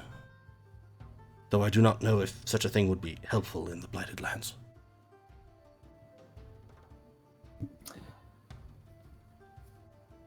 Mm.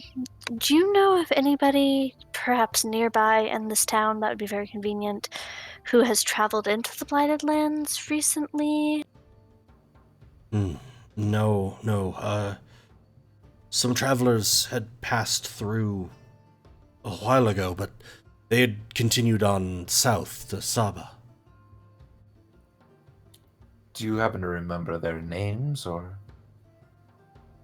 No, I didn't meet with them directly. It was more of an odd bit of news around the town, given that it's so unusual to have anyone who's traveled through them. I'm sorry. How far is Saba? 5 days Further by away vote than to the God. south? Ugh. Yeah. No, thank you. Just like, yeah. Yuck. Well, it sounds like our next course of action is we need to go back to Gotwile. Well, or we could just go walking off into the Blighted Lands. I mean, we're pretty close to them now, honestly. Yep. Do you think that's But a we're- good idea, Sonny? I think that the nature needs me. And I think that we've been taking a lot of time away from fixing the things that I care about. We just fixed a whole love relationship that lasted a century. Yeah. and you got justice for Bovo. And you got justice for Bovo. Yeah. Hashtag justice for Bovo. But none of those And- fill the void inside of me. I Like I nature understand that, does. Sonny. But if you remember when Hamney pointed out on that map, Stone's Rest was closer to Gotwile. How the fuck are bandits coming from Stone all the way from Stone? I know, right? Cross. What is this shit? Right. I just don't realized love that. I'm looking at this map. This doesn't make any sense. Well, Do we need to go talk to those two again and threaten them more? no, I think it's probably accurate, but I don't like the fact that they could cover such great Terrain? distance so quickly. Yeah, I don't Yeah. think I don't think it's a I mistake. don't think they're bandits. Yeah, I think they're people posing as bandits. which is Scary. great. But that's my own paranoia. Rook would say, I mean, Yeah. like, we can go to Gotwile, and then if we want, we can head into there either by boat or we could walk. It's up to you, but That probably makes the Gotwile is- most sense. Yeah, I would like to it's point good. out, I'm pointing this out in your guys' heads, that the Unity might not be very happy to have us back in Gotwile empty-handed, although I don't think our month has elapsed yet. Oh yeah, no, say we're just super on the trail. We'll be fine. Correct. Yeah. Plus, to I- Gotwile! Also, plus I- does he really not have any magic weapon? He's a merchant who's 250. That Which is sounds why exactly he should have like some cool the- shit. He Right, should yeah. have some cool. How does he not? He's a merchant like a trans-shipping like cargo merchant, not a Cargo, trader. hello. He's not skimming off the top. Not everyone is fucking shady. Well, I don't know. His child dresses really nicely. That's true. They have Yeah, a maybe we shit should ton of money. interrogate him. However, he will provide you with a boat to return you to Gotwile, Crude, and he will also provide you with either. Basically, he's going to provide you with a signed letter from him to his merchant house there to assist you with transit to a destination that you specify through means that you specify. Dope. And with that, it's relatively late in the evening. Do you want to head to bed? He's also willing to send the boat traveling overnight. Sure. Sure. Or, I mean, whatever. Yeah, I'm fine. Would sure be like? What is the decision? I'm good I either mean, way. it couldn't hurt to get a long rest since, we've helped 2 people today. Before we take off in the okay. Yeah, Yeah. that's fine. Or, Yeah, I mean, whichever. I don't. I mean, none of us took any You damage. guys just flip a coin. All right, hold on. Did you define what these were? Nope. I rolled a 2 on a 1d2. Was it? What does that mean, Sammy? Okay, We're gonna do whatever a 2 was. What's a 2? let's just head off tonight. How Okay. bad can it be going up the Okay. river in the dark with monsters? Well, we can rest on the boat, right? Yeah, we can rest on the boat. Yeah, so- also, I rest on mean, the- none of us really burned any resources. You'll- Well, that's not true. I guess Rook used a spell. Yeah, certainly I did. So you'll gather up your stuff from the inn. You'll say farewell to Nalia, who keeps sort of shaking 2 glasses at you, Rook, and like raising an eyebrow. Huh? Oh, not tonight, I'm afraid. And you make your way to the docks, where actually a somewhat larger boat is waiting for you. More crew, slightly more comfortable quarters beneath deck, and you will set out. Oh no. Wait. There's not a dragonborn captain of this boat, is there? No, but there is a Goliath. Oh, that's what it was, a Goliath? Mm-hmm. I thought, oh no, I should have asked this way ahead of time. I like that you just caught on the larger boat, and you're like, oh shit. Yeah, as soon as you said that, I'm like, no. And you set off in the evening God gloom damn it. north to Gotwile, this time carried and buoyed by the current of the river. You believe that the journey will only take around a day and a half this way, and you're setting out in the middle of the night, so you should arrive not the next morning, but the morning after that. And I believe that will conclude things for us here tonight on Tier Beyond the Doors. Oh my gosh. Good job, everyone. You managed to cross 2 and 3 off the list. Hey! Oh my gosh! We are efficient. Very Oh my good. If you have enjoyed this and enjoy what we do and want to see more of it, follow us here on Twitch, potentially subscribe. Follow us on Twitter at HelpfulGoat for more news about our projects, upcoming streams, any information like that. Join our Discord, where we hang out a lot and chat with people a lot. Yeah. You'll also get the most up-to-date information there. We'll do announcements. We do special streams inside there. There's a lot of fun stuff in there. It's free and relatively easy to join, apparently, unless you are using... Mobile for some reason. Yeah. Yeah, like mobile, Harder. Android. I don't know. I'm sorry. I am not a programmer for Twitch or Discord. It's weird. Thank you so much for listening. We immensely appreciate it. We love doing this. We love getting to do this. We love getting to spend time with all of you. Hope that episode wasn't too depressing for you all. Happy ending. Yeah. From Happy all of Valentine's us Day. here at Helpful Goat, thank you so much. Have a happy Valentine's Day. And wherever you are, we love you. Have a great night. We love you. You can Good still night, be all an you adult owlbears. orphan.